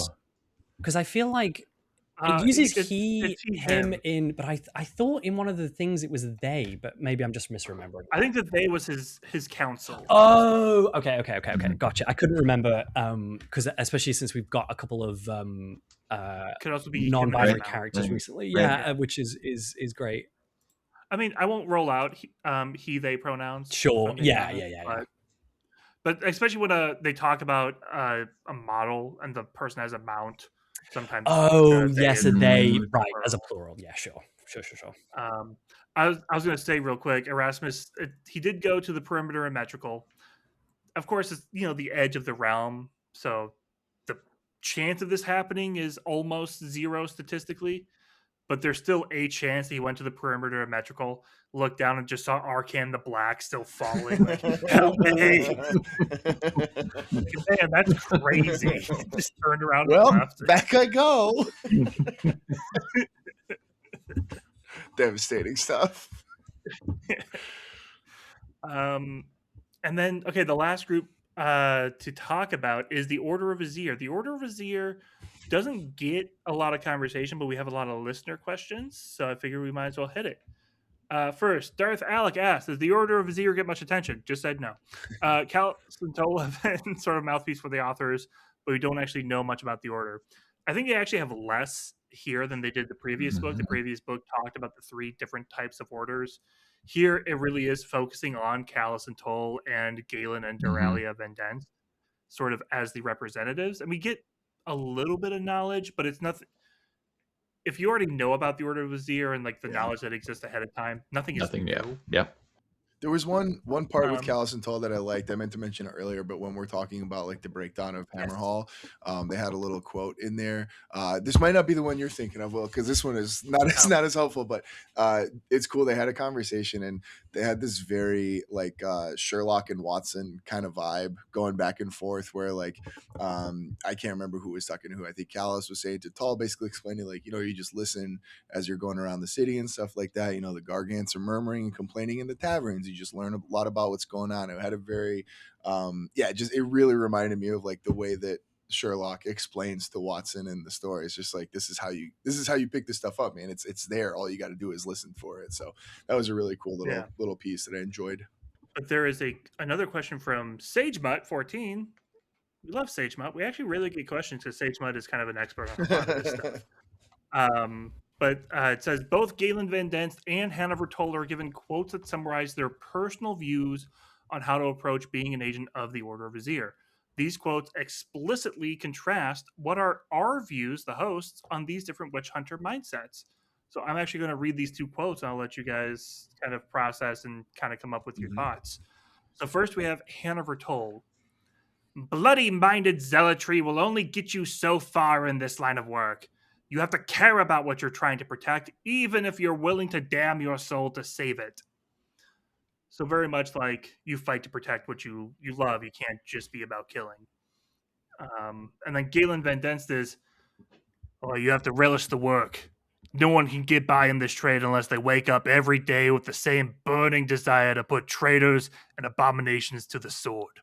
The moment you lose that fire, you're dead. Good voice. By the way, Will is available should you need any VA work. He is. You can get in touch with him at the Discord, themortalrealms.com/Discord. He's $6.99 an hour if you take phone calls. Yeah. And he'll say anything. But I love. We have one who's very much like, and it talks about. Let me rephrase this. Callus's opinion, or Toll, technically, sorry. Toll's opinion is we're doing this to protect humanity. We're doing this because there are things worth protecting. And to tie into the thing you were talking about, Mike, he's talking about going around the cities, listening to people. You need to be a part of this environment. Galen Vendence is all about killing things. Yeah. Because he suffered a horrible loss and he's trying to basically get that revenge. And him and Duralia in a lot of the stories I've read, they're not in the cities. They're out there in the wilderness. They're separate from humanity. So we have these two different types of hunters doing different things for different reasons. And yeah, no, I love that. I think it exemplifies how the order gets people. Why are you joining the order? Why are you doing this? And we know the order hunts different types of critters, creatures, things, and just with these two characters, we got a lot of different perspectives on how this whole organization works. I would have loved to have seen the same level of detail that we got in breaking down the Collegiate Arcanum in breaking down the Order of Zir. I would have loved to have seen that. Yeah. Because I think this is because we just can't fill out this episode, right? It's just there's not enough right. to talk about. Too short. You're right. Way too short.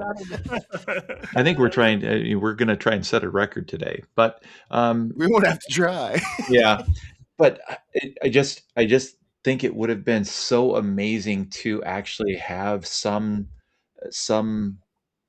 line of sight into how the upper part of the Order of Azir is structured, and how do you choose agents?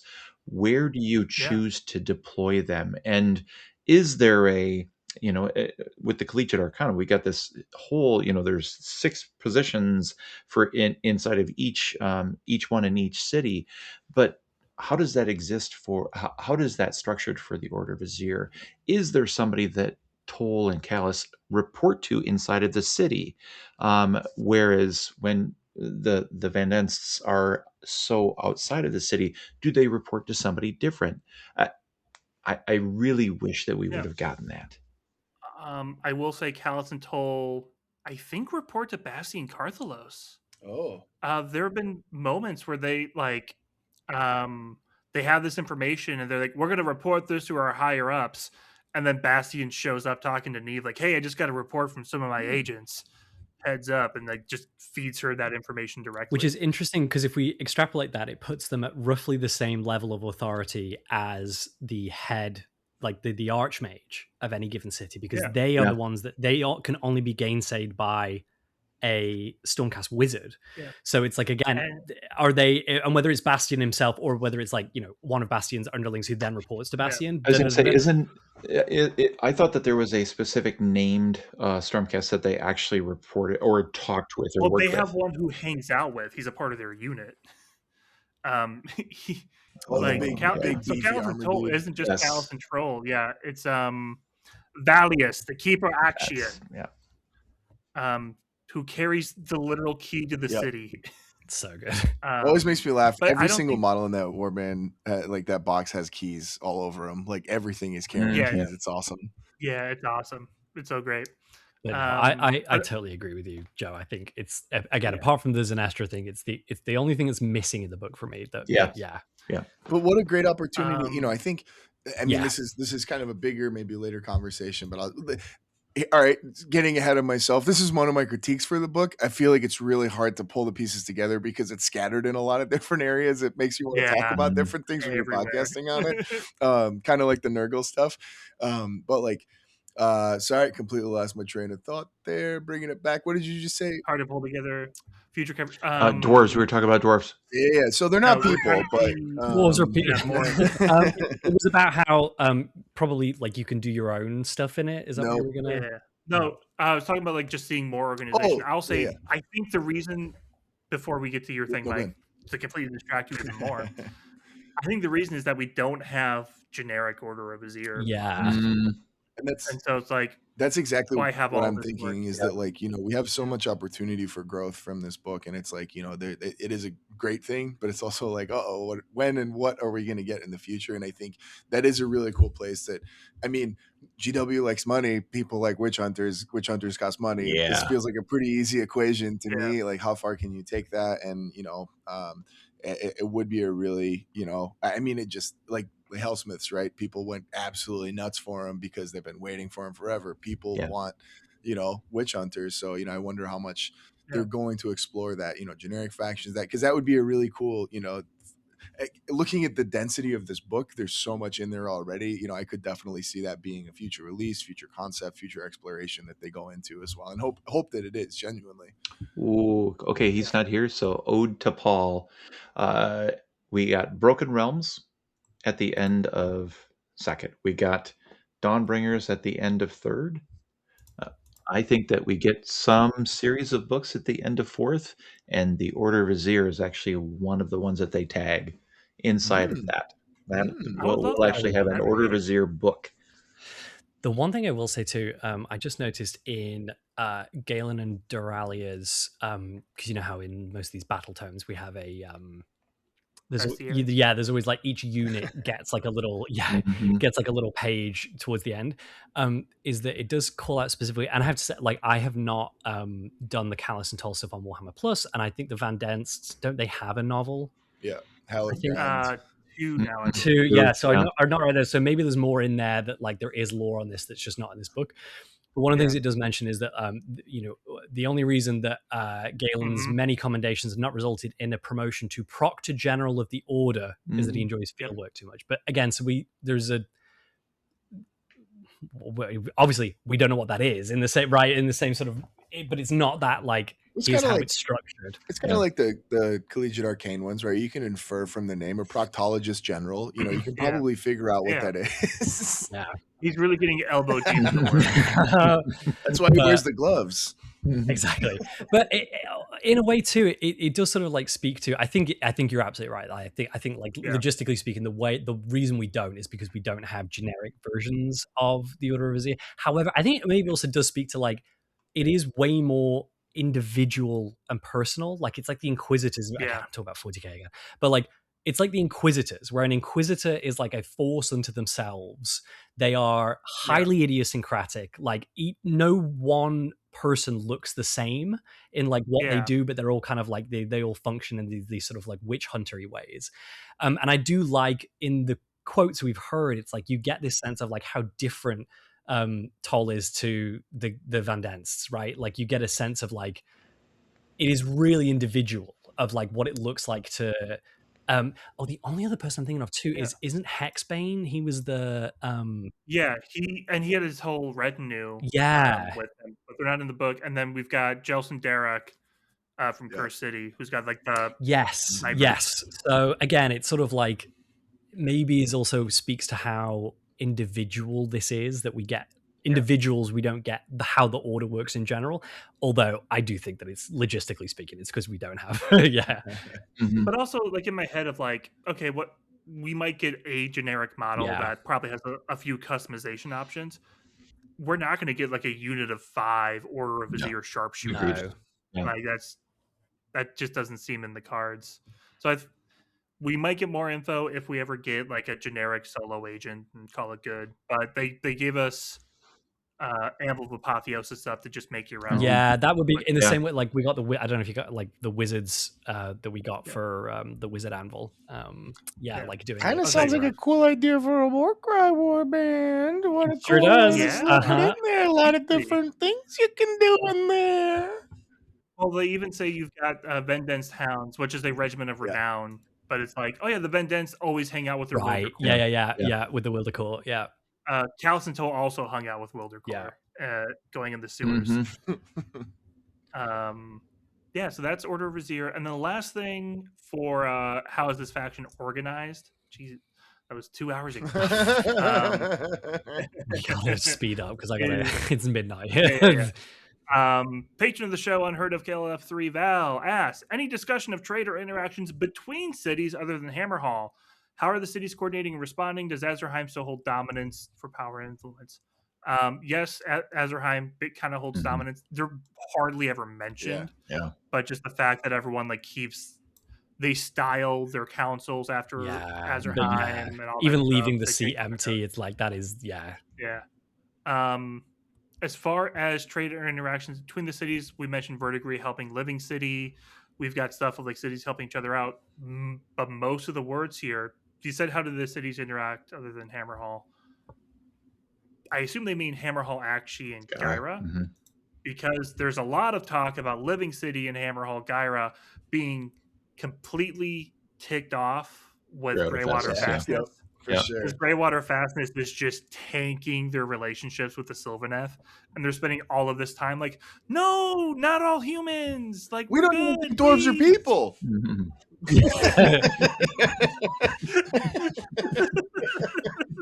I wish I could say that was all set up, but it's purely coincidental. That's how the magic happens. Yeah, so I just think that's neat. And then we had a conversation in the Discord a few weeks back of like, yeah, the cities, they trade and stuff, but like based on how they're talking to each other and interacting, especially Greywater Fastness compared to the other cities in Ghyran, if you get rid of chaos and death and destruction, the Order factions would eat each other apart.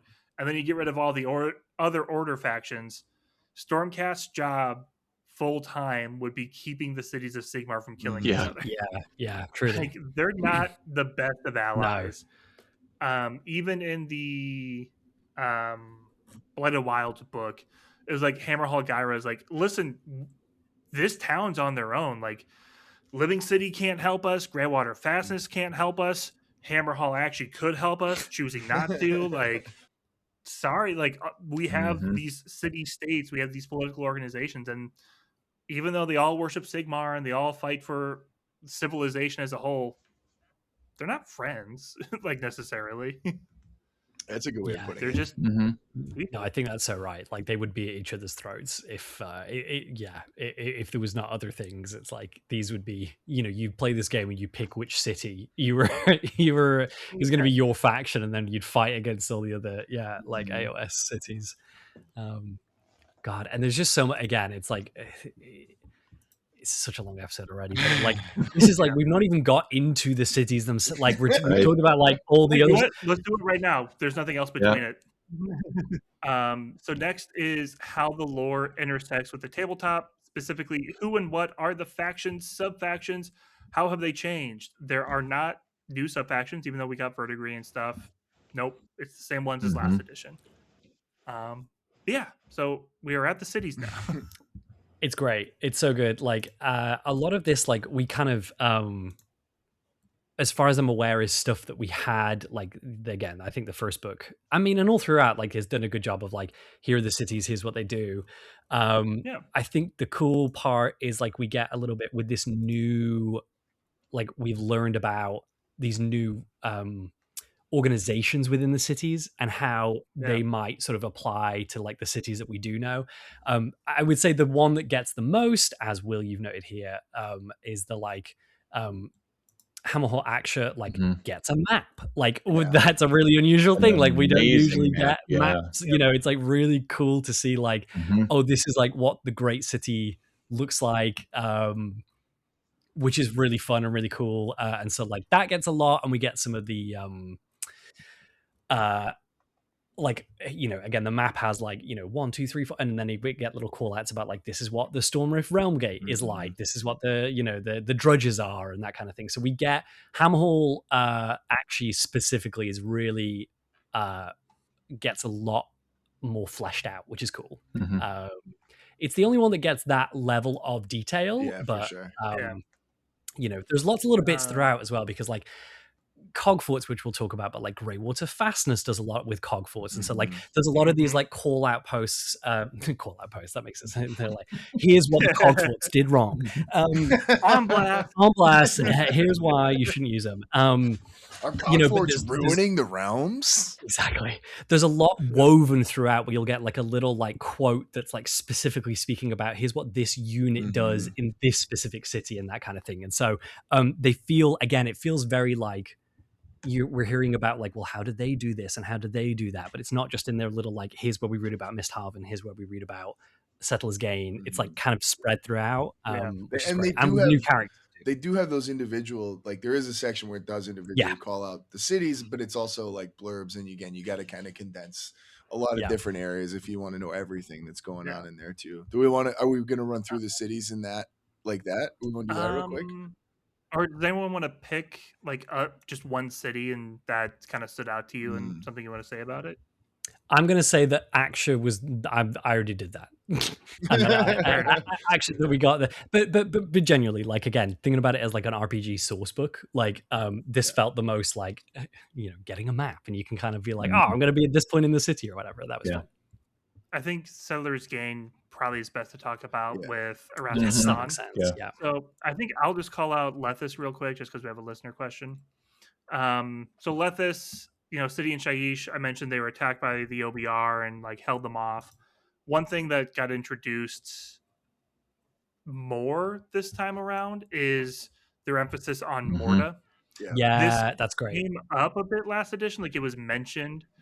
Oh, some of them worship Morta and they have the soul shepherds and stuff, but it feels more important now that we have Morta working somehow with Sigmar, with the Reclusians and the Ruination Chamber. So like, Morta was mentioned with Lethis past edition, but it kind of ties into stuff about cults and religions and worshiping multiple gods. It's cool to see that.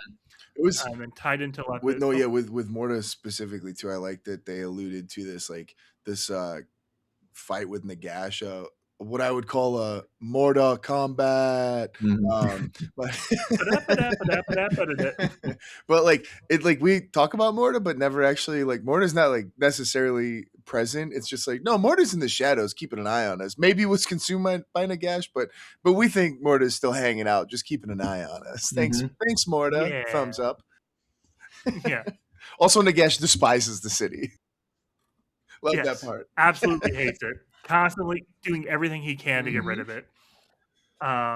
Which, speaking of which, patron of the show, Milhern asks, is there an update for Lethis after the siege of OBR? Not really. Like they held off the siege. They're kind of back to business as normal.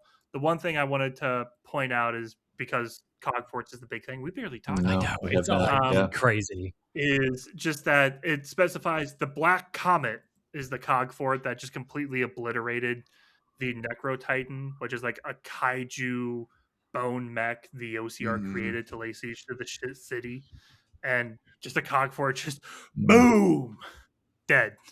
This is also why I'm like, they're like Titans, because it does fit like named like, they feel like they fit that kind of same thing in the lore of AOS, which I love. Obsessed with that. Any cities that kind of not lash out, stand out to you guys? Settlers Gain. Settlers Gain to me feels like it's like evolution to me. So it's the very first blurb in this battle tome basically says humans are basically underpowered compared to everybody else, and they have to make it by with their faith and all of this.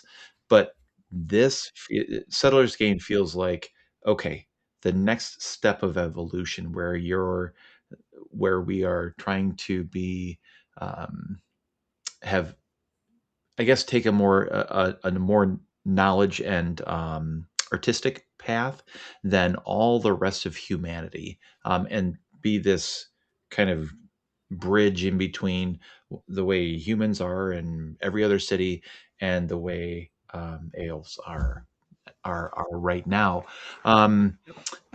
which is why I think that Erasmus, is that his name? Erasmus. That story arc and his how he came to be who he is. I really liked that story because it really felt like it's an evolution of humans. And is that a path for the cities moving forward, where maybe we have a rise in that type of faction? The other cool thing about Settlers Gain, because we'll definitely talk more about the evolution with Erasmus when we get to him, is I mentioned at the top that there were like uprisings in Settlers Gain, and this really goes into it, because in the Disciples of the Ancient book, it's just like, we rose up and they beat us away. Almost a different beat us up. Beat us up. Yes. But here it's talking about like, no, like the fact that the elves are constantly doing this, holding themselves above the humans, this is creating like real actual strife in the city. And Tzeentch just manipulated that. Tzeentch didn't create strife. Right. The strife existed, will exist, and will continue to exist. But and that's an issue that Erasmus is, I don't know if solving is the right word, but he's working on it. It's on his list. We'll I think one thing. But they bring no. Go ahead. Well, sorry. Go ahead. I was just gonna say they bring back the stupid re-educating mind wiping stuff, which is creating more strife. Yeah. No, that was what I just had again, another weird like queen laying in, in state and all that stuff. With Settlers Gain, I got this like weird like French allegory in my head. Like again, the France from the perspective of England potentially, where it's like this like meant to be like Paris in it to a degree, where this is where there's like rigorous study and artistic freedom occurring, in this weird foreign realm essentially. Paris is the city of lights. I mean, I wonder, right? And like, but yeah, like the resentment of like the mentor class, the French Revolution and all this kind of stuff. Yeah, it was just something that again I couldn't get out of my head when I was reading about Settlers Gain this time. Yeah, I think in terms of other cities, I really like Misthaven. I think like the stories that we already talked about, like the new one with the like fighting the Skaven naval, is really great. With the water getting poisoned, you mean? With the water getting poisoned. Exactly. Yeah, and then the other thing I'll say is that the showcase in this book is gorgeous, and it's grey water fastness, and does a really good job of just like it's they're fighting the Sylvaneth. Like again, I think that they're like, if you had trouble painting Cities of Sigmar models, what if they were all yellow? What if they were all yellow? What if they were cosplay? This is what it could look like because you'll never see it. Yeah, but I love. I do think that like Greywater Fastness is fascinating too, because it's like they are a city that is very much at odds with the realm that they are in. So they're like in the realm of life. Right? It's Gyra, right? Yeah. But as opposed to like, Hammerhall Gyra, like it's like they are polluting, classic, right? We're back to the polluting. But I do think that like that is such an interesting concept that it's like a lot of the other like Settlers Gain feels very like they're in line with Hish, they're in line with like the kind of elves. It's just that the conflict comes from like who's allowed to do what.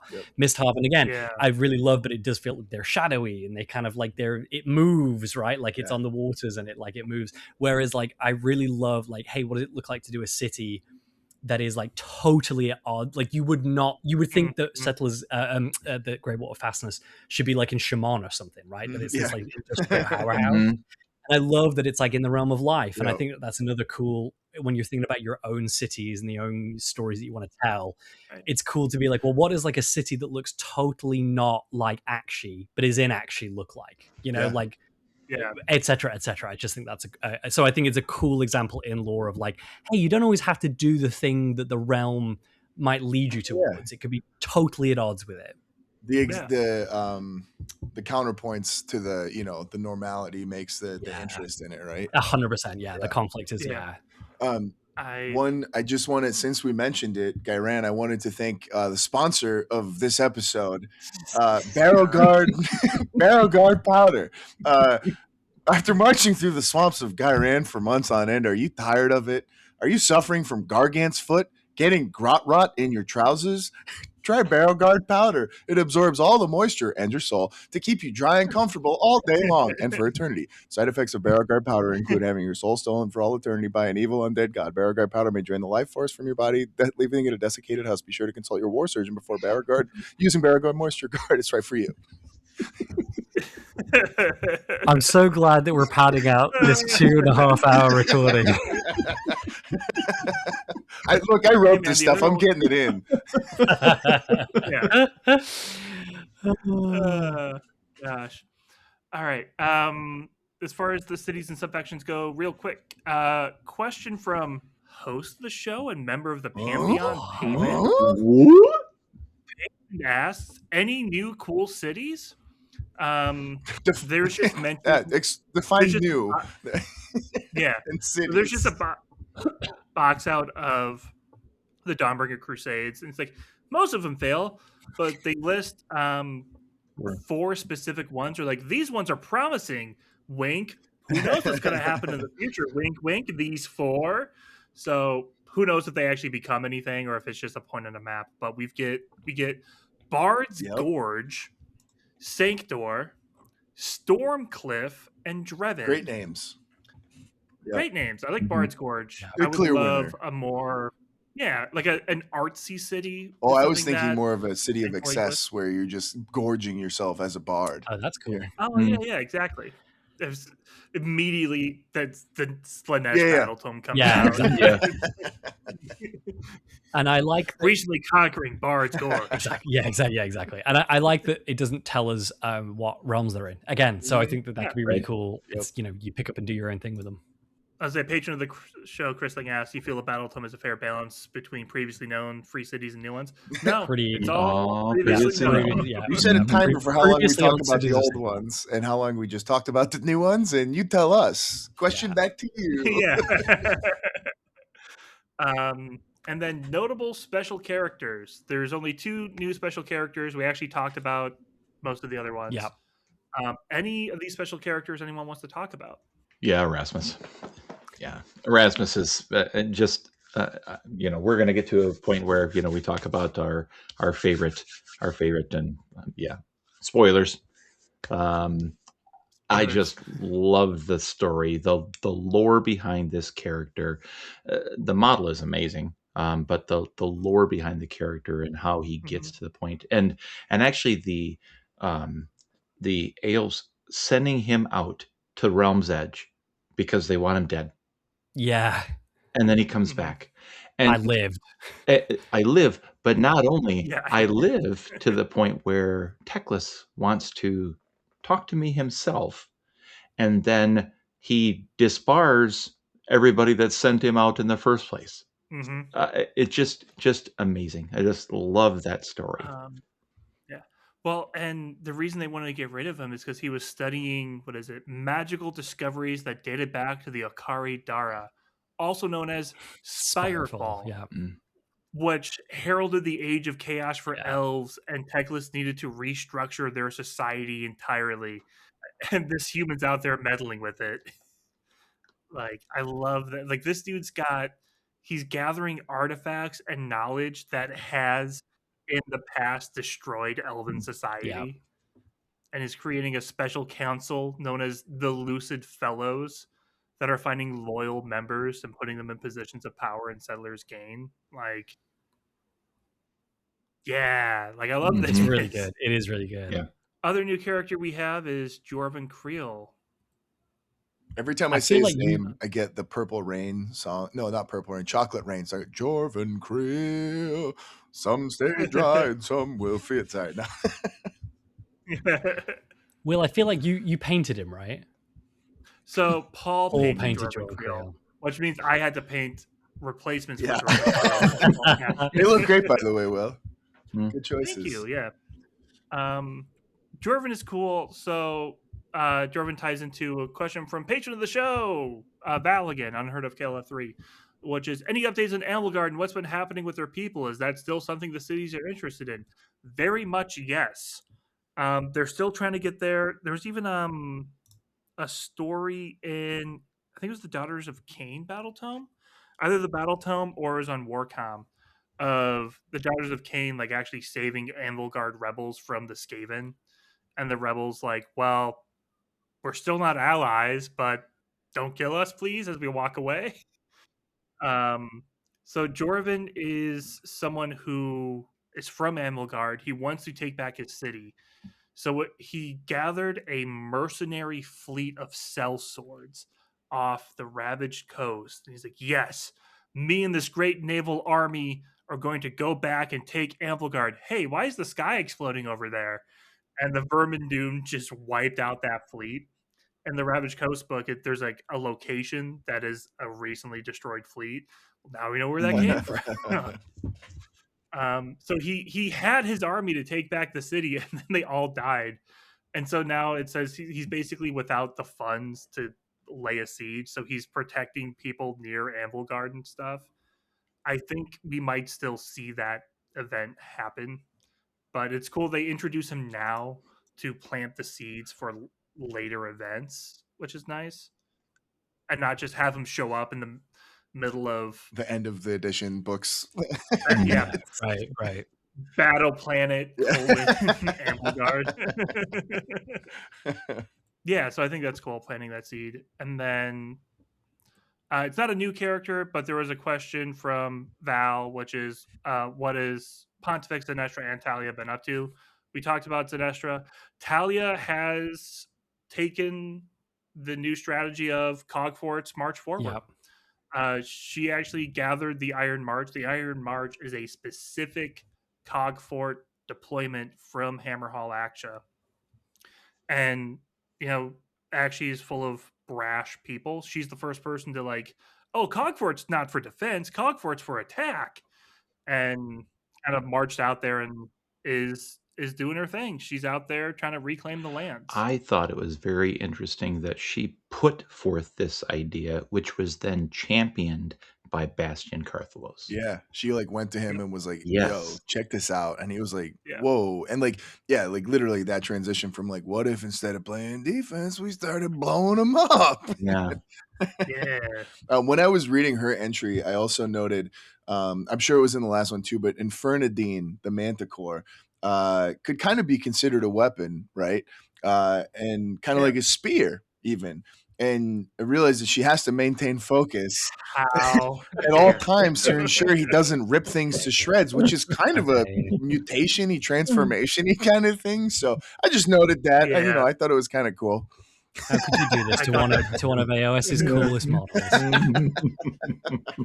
Also, I like that I don't know if this is in the last one because I didn't actually read the last one, but I love that they listed all of her weapons. Got Parched Tongue.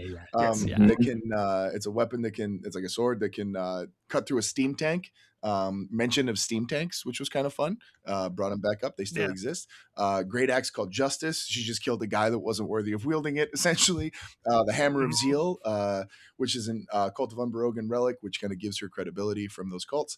And then the Warmaker Mace, which is a cursed mace that she keeps trying to get rid of and keeps coming back. And everything I read, I was like, did she just roll 4 times on a Dungeons and Dragons table for magic weapons? Yeah, 100%. Pretty much. I thoroughly believe in a way of just because there's 4 different weapons she can wield, that they were planning on this will be both a named hero and a generic model. And they're like, did you make multiple heads? It's okay. At least the one that we have is pretty unidentifiable. Wait, doesn't she have an eye patch? Yeah. A metal eye patch and a crown. So I have not built this kit. In the Battletome, there's actually a picture of each of those separate weapons. Is it? Yeah, sweet. You can build her wielding each of the 4 different awesome. weapons. That's why poor Aaron there's a version has to buy 4 different versions of this model just to swap out the weapon. And I was like, actually, Mike, you're wrong because there are 4 other heads that come with her kit. Oh, yeah. It's just that they're all withered and on the back of her chest. Classic. Well, that's where the weapons came from. Yeah, exactly right. Yeah, very good. Truly, she's like, I took this sword. This guy. Yeah, One. it's very cool. So there is a helmeted head. I guess they could have gotten away with making it generic, but they chose not to. But it's got the tiara on, so no, they couldn't have. Anyways, so that's our named characters. Finally, for one of the last sections, our new units, which is 11 points long. So that's how crazy this release was. I will say this: we already talked about the Forge Priest. We talked about Yvonne. We talked about Jorvin.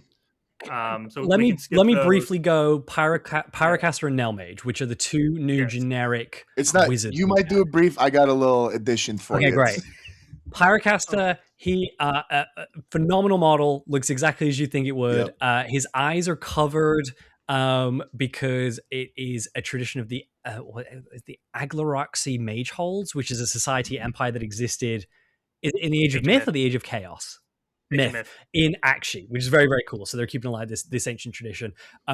That's, I think, the most interesting thing to note about the model and its lore specifically. Again, because these are generic, they're a little bit more general, which is great because then you can do whatever you want with it. The Nelmage is a real bell end. Yeah, it's a real bell end. It's maybe the new model that if somebody was to ask me to show them a model that is the most AOS model, I think the Nell Mage might be my new choice. Maybe I would have to think about that for a little bit longer because maybe there's some other weirder stuff.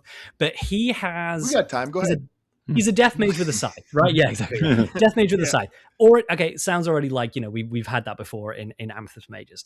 He is wearing what do they call it? It is a tall helm. Mm-hmm. It is a metal helm that entirely, it's like a bell. It is a bell. Which necessitates the existence of a Hanover helm and a callus helm.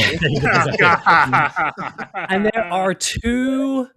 taught by carved hammer-wielding skeletons that pound out a constant rhythm. That's why they're called Nell Mages. And they play specific...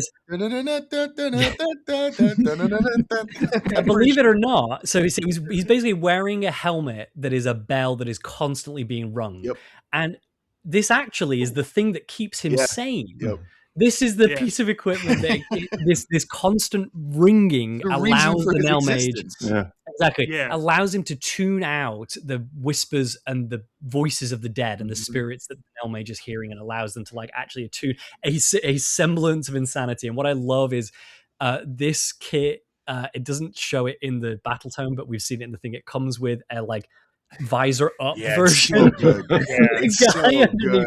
Doesn't really look like he's maintaining a semblance of sanity, but I guess it would be way worse if he didn't have the bell. They don't have dentists in the Cities of Sigmar either. It's just, I absolutely love it. It is that Death Mage, but that weird Warhammer thing twist that I love. That it's brilliant. So another cool thing, real quick, before Mike adds his thing onto it, there's another piece of kit on the Amethyst Nell Mage, which is they use a Reikenor candle, so cool. Which is Reikenor from Nighthaunt, but he was a mortal mage, so it's it adds depth to him as a character, really cool. And this faction of they're tying things back to his mortal history as a mage in research, and they're keeping that, and he's got candles everywhere, so it's super cool that they're he turned to evil, but he did have some really great. I liked him before he was evil. It was I bought this candle before he went evil. I like his earlier stuff. Yeah, his earlier stuff is much better. And so you've got that, and then you've got the Action Pyrocaster. We have things now of more units reaching back to the history of the setting, as as part of their own history, which is really neat. I don't know, it just grounds it a bit more of this has been around from this guy who existed then, and we still do this now because it's a culture from this thing that we have known about since first edition, but we're seeing it treated as ancient history a little bit more. I don't know. It's really cool. No, it's always awesome. I do hope we get more of the mages, because they're really awesome. And the thing that the mages use is magic. And I meant to mention it earlier, but hey, it's what a great time now. But one of the things that is an embodiment of magic, and it's not a new unit, but it's part of the realms of Cities of Sigmar, is the Gargoylians. Now, I don't know if you guys have ever heard this one, but can't keep doing this. It is 12:30. It's a holiday weekend. We're good. It's fine. But I don't know if you guys tell that to my baby that it's a holiday weekend. Bring the baby up. I'll let him know right now. Here. Once she hears this, she'll understand. I don't know if you guys have ever heard of this magical, fantastical bard of the mortal realms. Sang a song about Gargoylians, was really into them. This is by Akshi Ketchum. And it goes a little something like this. Stop it. Gargoylians are the very best, like no one ever was. Doom, doom, doom. To attract them is my real test.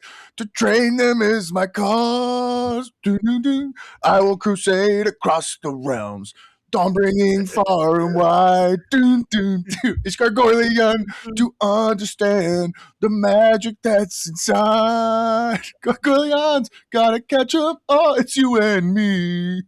Sigmar said it's my destiny. Gargoylians, oh, I have no friends in these realms we must defend. Gargoylians, there's so many that one looks like a fishy. Nope, I missed it. Hold on. I'm on it. We can find our own city. That's all. Now that's it. Gargoyles. Every single time I was like, surely this is the last lyric. Surely he's gonna stop. And have to do all 151. I'll do the Gargoylian rap next. That's a I do like that Patreon you exclusive. That will lose us Patreon. I do appreciate you had the Nell Mage in the background. That was ding ding ding. Got to keep the evil spirits out, Will. The voices are leeching in. Don't worry, there's only one more. Joe, is there a unit you want to talk about? Gate Gardens. Gate Gardens are just. I like the fact the models are amazing, but there's the story in there about the two Gate Gargants that are trying to hold. Right, there's one leader, there's one that's trying to hold his position, but there's a bunch of Skaven around his feet, so he's trying to kick them away while they're poking him in the feet. But the sergeant that's on top of the tower is barking him to hold steady, and so they're just portrayed as this very simple, personality, and all he's trying to do is he boots one of the Skaven like 20 feet away from him, and then sees a whole bunch of Skaven coming over the rise at him, and then the Cogfort blows them all to bits. It's just such a fun story, but the models themselves are just amazing. I feel like it's working with Forrest Gump when he was in there. Like they're both just sitting there listing all the different types of shrimp as they're just. Grenadier Major said I shouldn't open up the gates just yet. We should wait until the enemy gets closer. But I say that, but that's how they work, right? The Grenadier Major is up on top and kind of lets them know they can survey everything and know when to open the gates.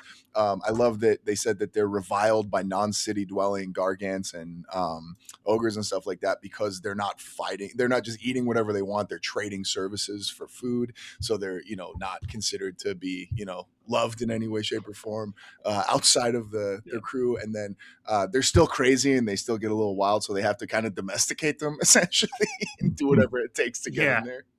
Well, the fact that they literally have... Will, exactly. Go for it. I was say they have the baby leash. Stake in the ground. Well, the thing that I didn't appreciate till this book too is again in that army showcase that's the Greywater Fastness is I thought that they were about the same size as our Fusel Major on Ogre War, and they are they're like twice as big. Yeah. They're huge. Yeah. They are way bigger than I thought they were, which is again.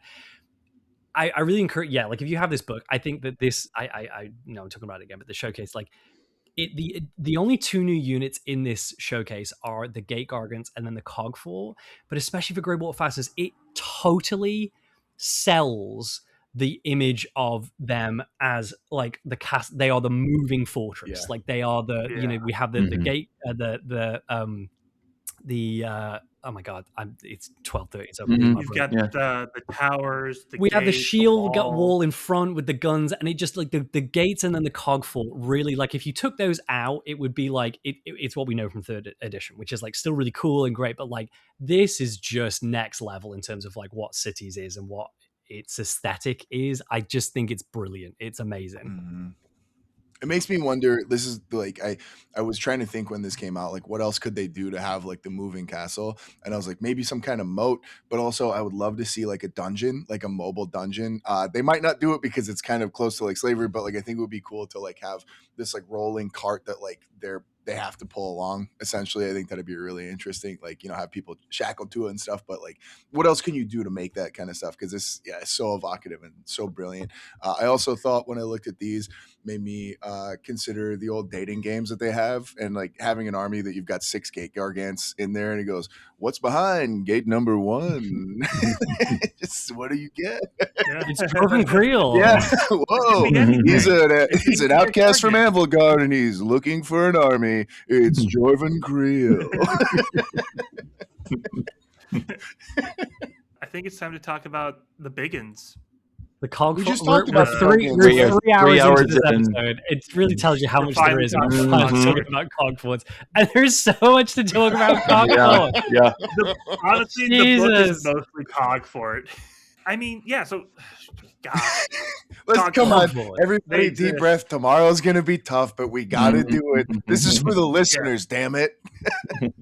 I mean, we talked a lot about them in general. Created by the Ironweld, owned by the Ironweld.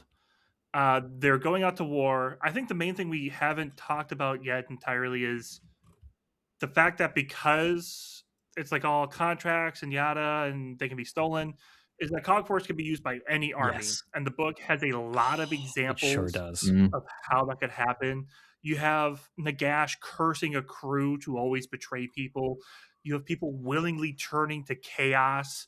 You just have mercenaries who are like, hey, I don't want to fight you guys, but the ogres are paying me more. There's a lot of really cool things, which gives everybody the freedom to do whatever they want. If you want to just have like a cogfort in your army, but you don't want to kit bash it, cool. They're just mercenaries. You want to kit bash the hell out of it, feel free. Well, and you're saying, because like specifically, like we should say, like that's not just like Will being like, oh, you could like one of the 3 regiments of renown is you can get either, and there's 2 types of cogforts, right? There's the Cannonade and the Conqueror, and they can be included in any faction. So you can have whatever army you run, you can run a cogfort.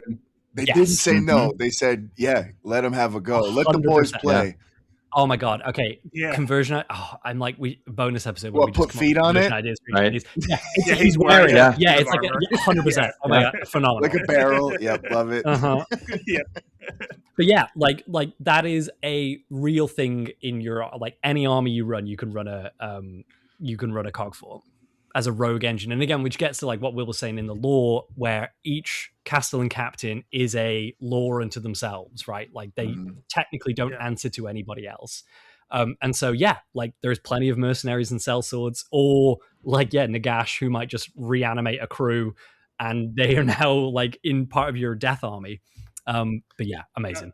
Skaven stealing one after like killing it. I want to see a Skaven one so bad. Yeah, I'm so excited to see them start rolling out once people get their hands on them. Like the next year of kit bash potential. Just subscribe to anywhere people post models that they create, just so you can not miss a single cogfort that gets created. It's worth saying, like Warcom did post an article again on the 15th of May where they highlighted 4 conversions, 2 of which are fully painted.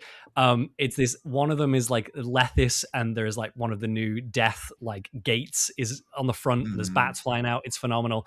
Somebody combined the new Nexus Chaotica from 40k. Like I just put it on a cogfort. It's like looks phenomenal. Somebody stuck one on Alariel's Beetle. Obsessed. Absolutely amazing. Yeah. It's just on top of it. And then there's another one that's Tzeentch. The Tzeentch one is like so insane. It is crazy conversion. One, that's what I do is I glue all this stuff together and go, wow, it looks great. And then somebody goes, wow, that's going to suck the paint. And I go, I'm sorry, what's that? There's so much detail on it that I cannot imagine painting that thing. And then quick correction, Kieran, the Chaos one, that's actually the Slaves of Darkness faction terrain, but they had to buy 2 of them. Got to get the third piece to get the circle. And then they flipped it, and it's a great little circle party up there. It's just the 40k one looked exactly like the that's exactly what I was. Yeah, okay, gotcha. The 40k one doesn't have fire because they can't afford it. Yes. I clicked through on it now. Yeah. And then, what was it? Some people have already gotten like preview copies. So like Vincent Notley has a cool Skaven one. It's not like super tricked out to be Skaven-y. But there was a deadline. Out, like, the big... But there's a deadline 1. And 2 is like, like the giant machine gun the Skaven have that can replace the lower cannon. He's got like the Arch Warlock who's got like the spotter. Because he's supposed to be the spotter. So now he's spotting for the big guns, like, and everything. It's so good. This is an expensive project. You're going to commit like 3 months of hobby budget to this thing at least. Just let yourself run wild if you're going to do it. Do it right so that, or just keep adding to it, right? Little story, whatever your cogfort goes through, add stories to it. Put little tally marks for all your kills on the bricks on the side. What I really want to do is there's so many with Skaven especially, but like, you know, the new Brood Terror miniature, which is like the that was one modeled after Joe in the morning.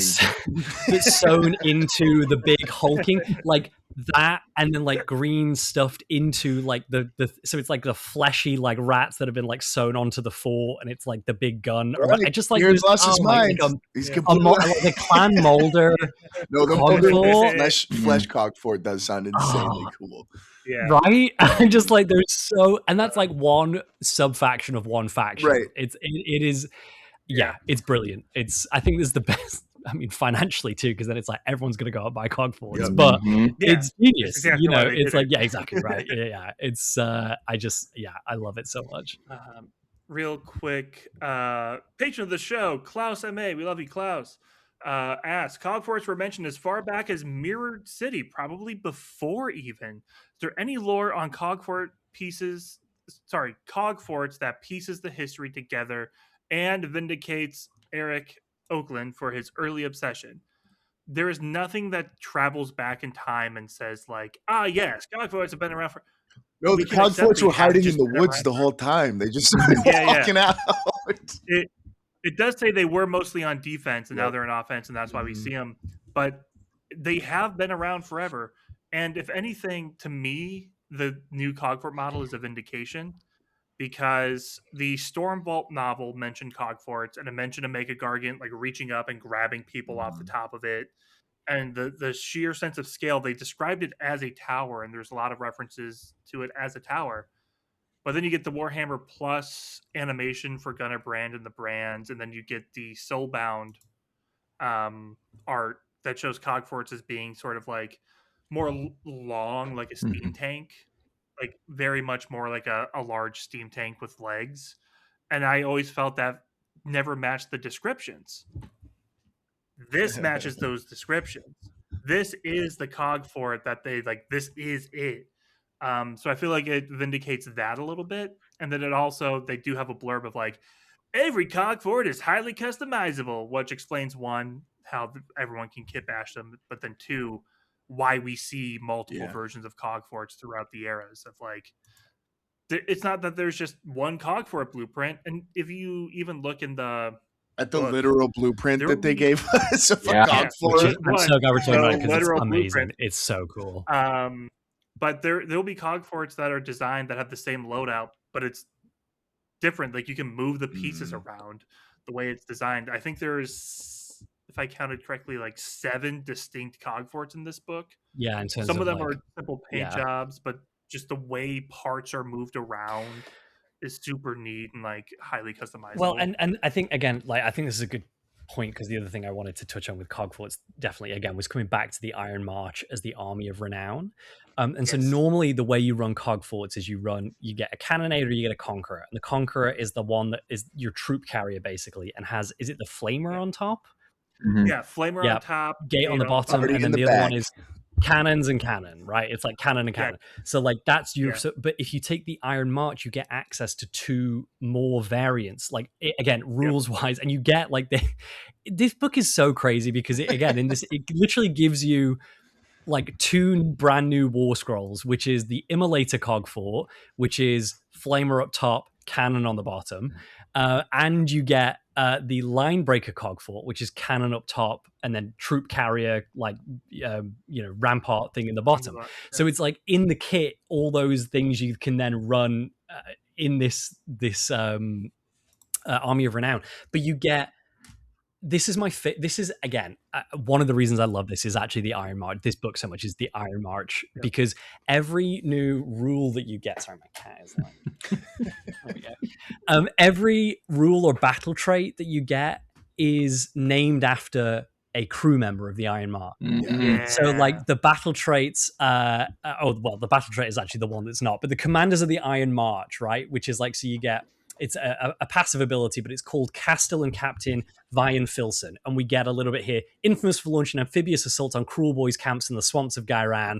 And then like Commodore de Gresson and Castellan Captain Reagan Vandercloud. So you're picking all these things. Then there's the engineers of the Iron March, like, Engineer Gurin Ashborough, or the auxiliaries. There's the Battle Priest Solentalia Will. And you get little snippets. And I just love that it's like, you could have named these rules anything, and they named them after like these are new characters. Like we don't have models for them, but like these are literally there's 3 in each section. There are 9 new named characters in this Army of Renown.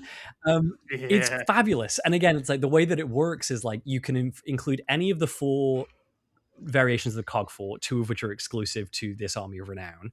And then for every conqueror or line breaker cog fort, which are your standard ones that everybody in Cities of Sigmar can run, you can also include 1 Malice Forge Priest, which is cool because we already noted in the Forge Priests thing that they often butt heads with the cogsmiths, which is cool that you can include them in this one. And then up to 1 unit of the Free Guild Gallants, which again are one of the new units which we can actually lead in and talk about now. But like that's to fill your cog forts to be like, these are the guys that are like, so I'm obsessed with this Army of Renown. I think it is the best Army of Renown they've done so far. It is so flavorful the way that you could obviously, it's cheap. It's so cheap. Listen, we don't do this hobby because it's cheap. 5 models. Yeah, exactly. You could kit bash these guys. Like you could run them as their named characters. You could make your own. I just like it is my favorite. It again feels like the Titan Cruise of Warhammer, which again, like some of my favorite like Warhammer novels are 40k ones or Horus Heresy ones, where we get the Titan Cruise and their interactions with each other and their name positions, and like this is what the cog forts are and are doing, and I love it. It's the most beautiful like rules and lore meeting together, which we talk a lot about on Path to Story, but like this is genius. I think it's amazing. God, I love it so much. I know. I'm like literally like we could do an episode on cogforts. Like, maybe we should because if we could go through all of the like named cogforts in this and their stories, like we can do a little side, a little. Kieran, one of those things where you're talking about like this is like they're built together. These people are all working together. It just reminded me so much of like submarine crews and things like that. Where it's space you can't go tight crews. Not going to leave it, and we're gonna blow this up before we lose it and turn it over, right? Like either we eject and we send the balloon out and stuff, or we go down shooting, baby. Yeah, that was the thing I was gonna mention. So pilots of the cog forts are sitting in a gyroscopic chamber, and they're literally just pulling they're basically that are turning. Hence Bill's introduction, which when I first read in the notes, I was like, did we do Zinch recently? Like they're pulling the strings, and then I remembered I was like, oh, that's how they pilot the cog forts. As you see this, that was my favorite part of the schematic. Is then down at the bottom, it had actually somebody in there, and they're all contorted because they're pulling the strings. It was the schematic was just amazing. But it reminded me so much of the Death Star, where they're like, look, this thing basically, there's one guy pulling all of these, and then there is one main weakness is if you destroy the foot chains, this thing can't really work anymore. But apart from the one critical element that needs to function, this thing is unstoppable, baby. Well, and it's like that should be Paul's conversion for his hobgrots, right? Or sorry, no, that's Will for his grots, for his goblins, right? And his spiders there's literally a spider's web, right, inside the grot one, which like there's a little grot guy in the middle of the spider web pulling the strip. Like, how cool would that be? There's a fun little page of like in-universe notes written talking about people loving it, the crew. When you said submarine crew, it made me think of it like, oh yeah, like they really like do talk about it with love and all this stuff. It's their home. My favorite is the little note to self: petition the Iron Well for lighter escort engines to protect the cog forts. If the enemy can get beneath the war machine's bellies, they're vulnerable. I'm just glad they finally have an idea for an expansion for Cities of Sigmar for next edition, right? Because we made it very clear in this episode there's nothing to expand upon. So maybe some smaller vehicles would be good. Even like again in the schematics, like they have the bit where they're hammocks, like.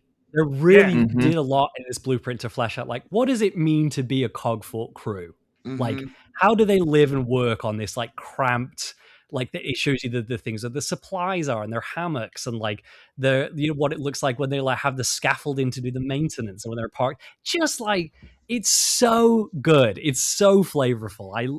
They, again, for something that we've been waiting for so long, like, in that sense, like, it's the listed question that, like, it has been coming for so long. Yeah. Like it's been a long time coming. Like we've heard about Cogforts. Yeah. I really do feel like they did a really good job of like, it wasn't just like a half-assed inclusion. they It's like landed they it. really went out of their way to be like, we devoted Yep. art resources to be like, here's the blueprint of like what it looks like inside and like what happens when you They take this did it part so off. well. Like it's like they made it so that like everybody gets a chance to play, right? Like Yeah, it's not, it's so good. It was such a brilliant execution, and a thing that could have just been like really good. They're like, no, they crushed it. They absolutely nailed it. 100%. Yeah. Yeah, like I want to do like a Wizard's Tower one of these. That would be my idea for this Yeah. this patch 20 again of like feet tall. the ISS but Wizards, right? Is like, what if it was a Wizard's Tower that keeps it anchored? Like, yeah. One of the examples they give is like replacing the cannons with a luminous. Yeah, literally, how cool would that be? Like, so good. So good. I've got the top of the Celestial Hurricane. Like, yeah. I'm doing it hop focus, so I can't add that, but I just want to put it right on top. Like, did you guys actually, talking about it? Have you guys? There's a, a lot of people love Cogforts in universe as well, and they've written songs about them because you're in there. Like I'm on my knees begging you, please, we have to get through. We're almost there. We're almost there. But I just got to tell you, because everybody's this. I think this might have been a listener question. I can't remember who said it, but they said, "Hey, could you sing that one song about the Cogforts?" So this is obviously Cogfort by. I'm gonna take my headphones off. Somebody please wave at me when he's done. It's probably a good idea. This may be a good headphone warning too if you're listening. Pull them out a little bit. This is obviously Cogfort by Weakgood. Cogfort was a god. Well, it was a god breaker. Well, maybe it was just a cannon, but it was still a Cogfort. Cogfort. Transportating across the countryside, transportating the farmers, transportating all the steel helms and their castellite formations. All that, he's putting his headphones back on. Castellite formations! I didn't know, but I left the room and went to the kitchen, and I could still hear you through the headphones as they were on the desk in the office. That, of course, was a Cogfort by, again, Weakgood. So, God. All right. We're going to blast through these last ones. Gallants, they're the knights on foot. They're sweet. They look great. Some of my favorite new models.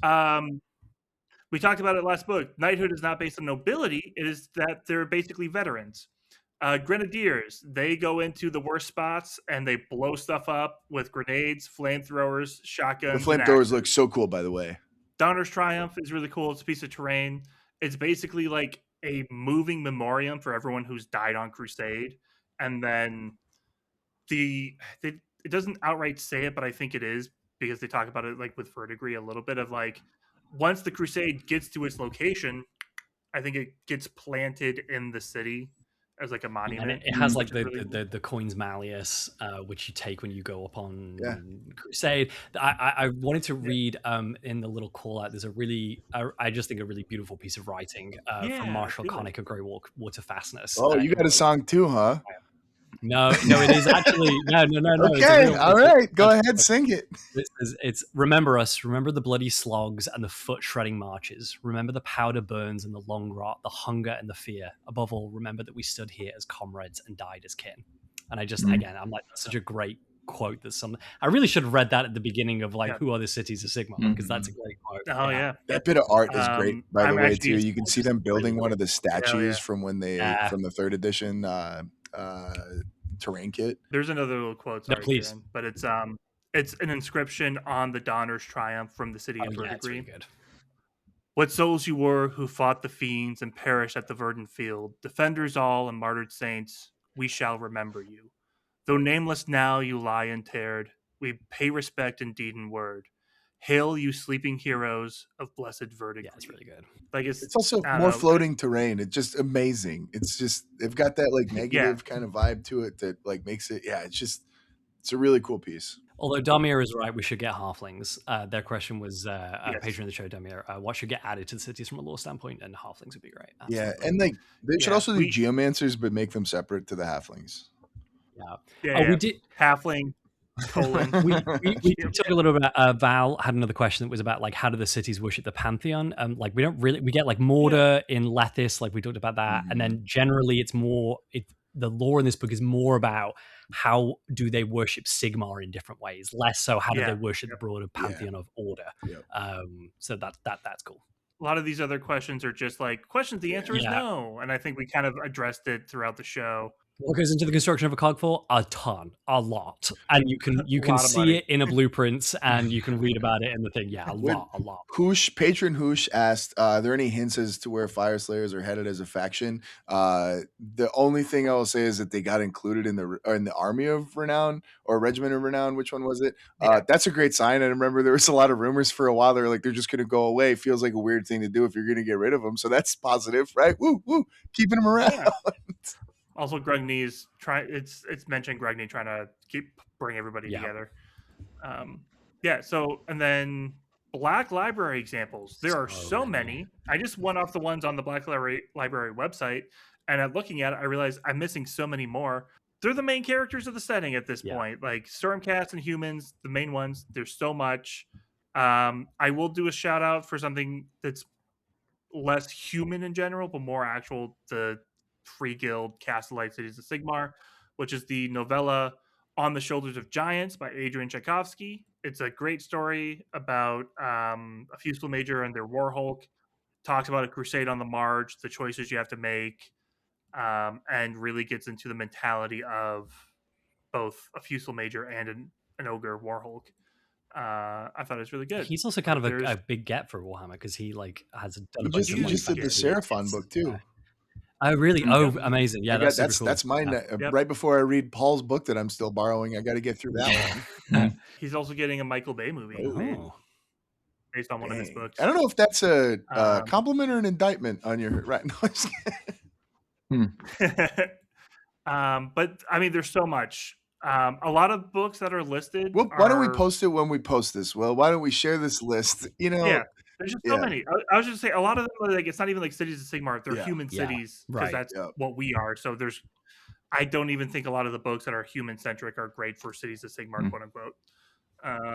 But yeah, there's so many. A lot of Warhammer Plus content as well. Like the like Callus and Toll, I think is doesn't, again, I've not seen, but like, and it's not Cities of Sigmar per se, but like you're going to see a lot of like the mortal perspectives of like the mortal realms, which is great. So yeah, let's go to our reviews and highlights. I will start at the top with Joe. Yeah, this is as close to perfect as I think you can get. I think I'd give it 7.5 out of 8 Cities of Sigmar. Very good. Major Cities of Sigmar. Which one would be the half? Let's see. It'd have to be the which is the one that's been mostly blown up by fire. There you go. There's just so much here, but it's not just that there's so much here. It's that they spent so much time talking about how the cities are structured. Really, we didn't, and maybe that's just because they didn't have to go into Age of Myth and Age of Chaos for cities because really they weren't around. So they spent a lot of time in Age of Sigmar talking about how they're set up. This, to me, as we move forward, I would love to see them do this in every single Battletome, where we just really kind of pick each one apart and how are you structured and not just at a global level, but in each city or each sub-faction, how are you structured? I love this. I just love what they did with this one, and I hope that they use this as a model going forward. Well, and like to that point, like it's huge. Like I just pulled up like another book that like we did recently that like a lot of us really like, Caradron. Is like, again, in the PDFs that Games Workshop sends over, like Caradron is 106 pages. The Cities one is 137. All right, cool. I thought I was going crazy when I was like, physically bigger. Like there's like 30 extra pages. Again, from a Battletome that like we really liked and like we had a lot of good things to say about it. It is literally 30 pages longer. Like it's awesome. It's so much. Yeah, a lot of that is probably way more units, which is but totally still. true. But yeah, like again, the fact that like each of those units we have get lore in them too, with. right? Exactly. The units Yeah, have like exactly. their lore entries, Exactly. and Yeah, then when exactly. they have their actual like unit stuff, they still put blurbs in there sometimes. Like it's not even just like it's just printing; it's more info. Kieran. Yeah, I'm gonna give it 11 out of 12 seats on the Grand Conclave. You know, only docking 1 point because you have to leave it, you know, open for leave Sigmar, space for Sigmar when you're dancing, right? Yeah. Which is true to a degree, but also like I do think the two minor points for me would be like I wish Zenestra was handled better, her lore, which is a really minor thing given how much is in this book. And I do wish that we got a little bit more on the Order of Azir. But like incredibly minor points for like genuinely what is my favorite AOS book. I will be picking this up immediately as soon as it comes out because I think it's brilliant. Yeah, I was not a whole lot of critiques for it. I think I'm gonna go 2 out of 2 gate gargants. However, one of them's missing a plank off the end in totality. But no, it just there's so much here. There's so much depth, and like imagine if every arcane or just like wizard unit got the level of depth that the arcane wizards got in this book, right? Like it just fleshes out your fleshes out your faction so much. But you know, the Zenestra piece was just definitely like hard to just completely ignore. Also, and again, I don't know if it's just a feature of having so much detail in here, but like I really did feel like sometimes it was hard to coalesce all of the things that were happening in the same place or the same unit, and like it was hard to take notes for it, to be honest, right? And I know not everybody's doing that, but I think as you're reading it, you're kind of bouncing between different places to try to pull those together, which was, you know, just tricky to. I want a little bit more cohesion. But I also give them the grace that there's so much added here that like I get why that's hard to do, and I get why it doesn't really necessarily make sense to strictly do it like that. So it's, you know, again, I'm digging for criticisms here. This book had so much amazing stuff. You know, it's really hard to be too mad about that. But you know, I got it. They did stick in my craw, but everything else was just so good that those parts stood out in a comparison. I'm gonna give it 20 out of 20 seats on the Eldritch Council. With the caveat being, like Joe mentioned, that this should be replicated. This should be the new standard. I agree, with one exception of like, I don't know how many books you can go super in depth like this for a single faction. Like every faction should get a book like this. I don't know if you can do a book like this multiple times. Cities, you can, definitely. That's a good point. Because there's stuff we talked about that, like, oh man, I wish this, and that. Cool, the next book could easily do this, and that. I don't know if you could get a book this in depth twice for KO. Yeah, that's fair. But every faction needs a book this in depth. That's why it's still 20 out of 20, because it's phenomenal. It's probably one of my favorite books of all time. You've got new units. These units have explanations. You have lore progression. You have setting information. Like it's all of the things that I want books to have, and most books fall here or there. This just has it. It has all of it. That was that. And sorry, Will, you reminded me of one other critique I had was I wanted a little bit more of the current day stuff, but they did have current day stuff in there, right? Like I still wanted more, but I like that it was still relevant. We have updates on Hollow Hearts, more than we would get for a lot of Ashes to the Hour of Ruin. Like my first thought was like, oh, there wasn't as much current stuff, but as we were talking about all of them, like, oh, actually, but again, I think it's one of those things where like you only realize how much is not there when you realize how much is there, and you go, oh wait, this one didn't get it, and so like, you know, it's just that point of comparison that really makes it more evident when it is missing. But like again, it's still very much a part of what they're doing here. So. And I think, like you're saying, Will, it's also like it's part and parcel of like, you know, for better or for worse, the 3-year cycle does mean that like the idea that like, well, it means we have to put books out every 3 years for each faction. It does mean, you're right, that it's like, it does mean that a lot of factions, like you could get a book this in depth, but then 3 years later, you're like, well, what else can we put? Like, if it's already 130 pages, like, do we do another 30 pages? Did you do your like fireworks finale to start? Right, you can only do finale one time, kind of thing. Yeah, which like. Of those two things, I would rather get the in-depth book, but I like at least give us one. right? Whether you don't we have to like do it it, every right. time. Give us the one. Whether we like it or not, like that is the release cycle that like AOS and Warhammer in general Yeah. is on. And so yes, it's like it just makes me wish that there was a way to get this for all the factions. Yeah. Like make 5th edition the edition where every faction gets a book Yeah. like this. And then Except just, bam, cities. if You can people skip who love cities. this- That's fine. Just kidding, Edmore. Well, honestly, Yeah, they there's- could Yeah. there's a ton of options. Yeah. Just imagine like Lumineth, like we've been talking about like Settlers Gain a lot, and like the how complex the magic systems and the magocracy within like Settlers Gain is, or within Lumineth society in general for them, and like the different temples, like the we still are Riverblades missing, just like came out, and that's the only one we have. right. It's like we're still missing 2 big temples, and then the like the also- pinnacle temple, like we're also missing the whole Tyrionic. the whole half Tyrionic heart, of, like, and again, I get that it's like part of the reason also that the cities can have a book like this is because they've had 2 enormous releases, like gigantic. Again, when we talk about like gigantic, gargantic, right? But like a lot of factions might get 1 new hero unit, right, for like an edition as part of the new book, right? Like that's a really common thing that it's like you might get like maybe a unit and a hero or like a whatever. And so I get that, like, and then it's like you're saying, Will, where do you go from that, right? Like if they did a huge release for Lumineth where we get both our missing temples, I know we have like the Riverblade, but like, more of a fleshed out, like their Elementary unit, whatever. And then the Tyrionic half, like what do you do after that? So I get that to a degree, but it's like, I don't know. Yeah. Also always put a dark water poison in the water story in, please, GW. Exactly. Every time. Yeah. Next one, it's going to be dim liquids. Yeah. The thing to me is like I almost feel like a book like this where we go into the structure of the faction would work better for a book where we don't have a lot of Yeah, completely agree. We get 1 Lumineth guy, but we have so many Lumineth. Give us like a whole page of like here is how the military right. You're not adding Brett. Here's how this temple works. I'm thinking of I'm thinking of Sylvanus specifically here, and I'm thinking of we got 1 new. We know he's not building and painting them. Yeah, that's right.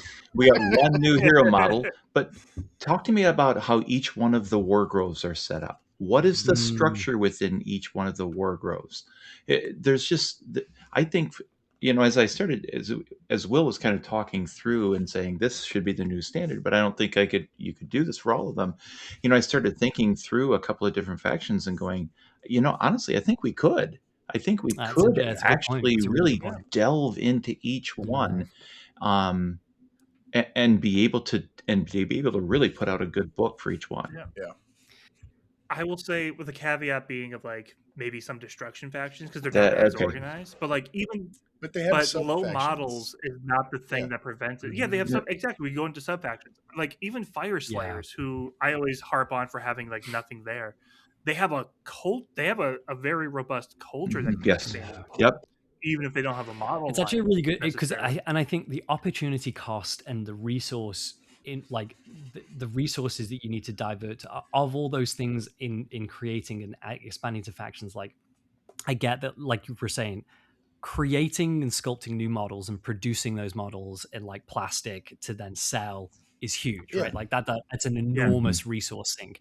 But actually, like lore is something that like it's not as much upfront like that is like it is an enormous effort from writers and teams that get together and do it.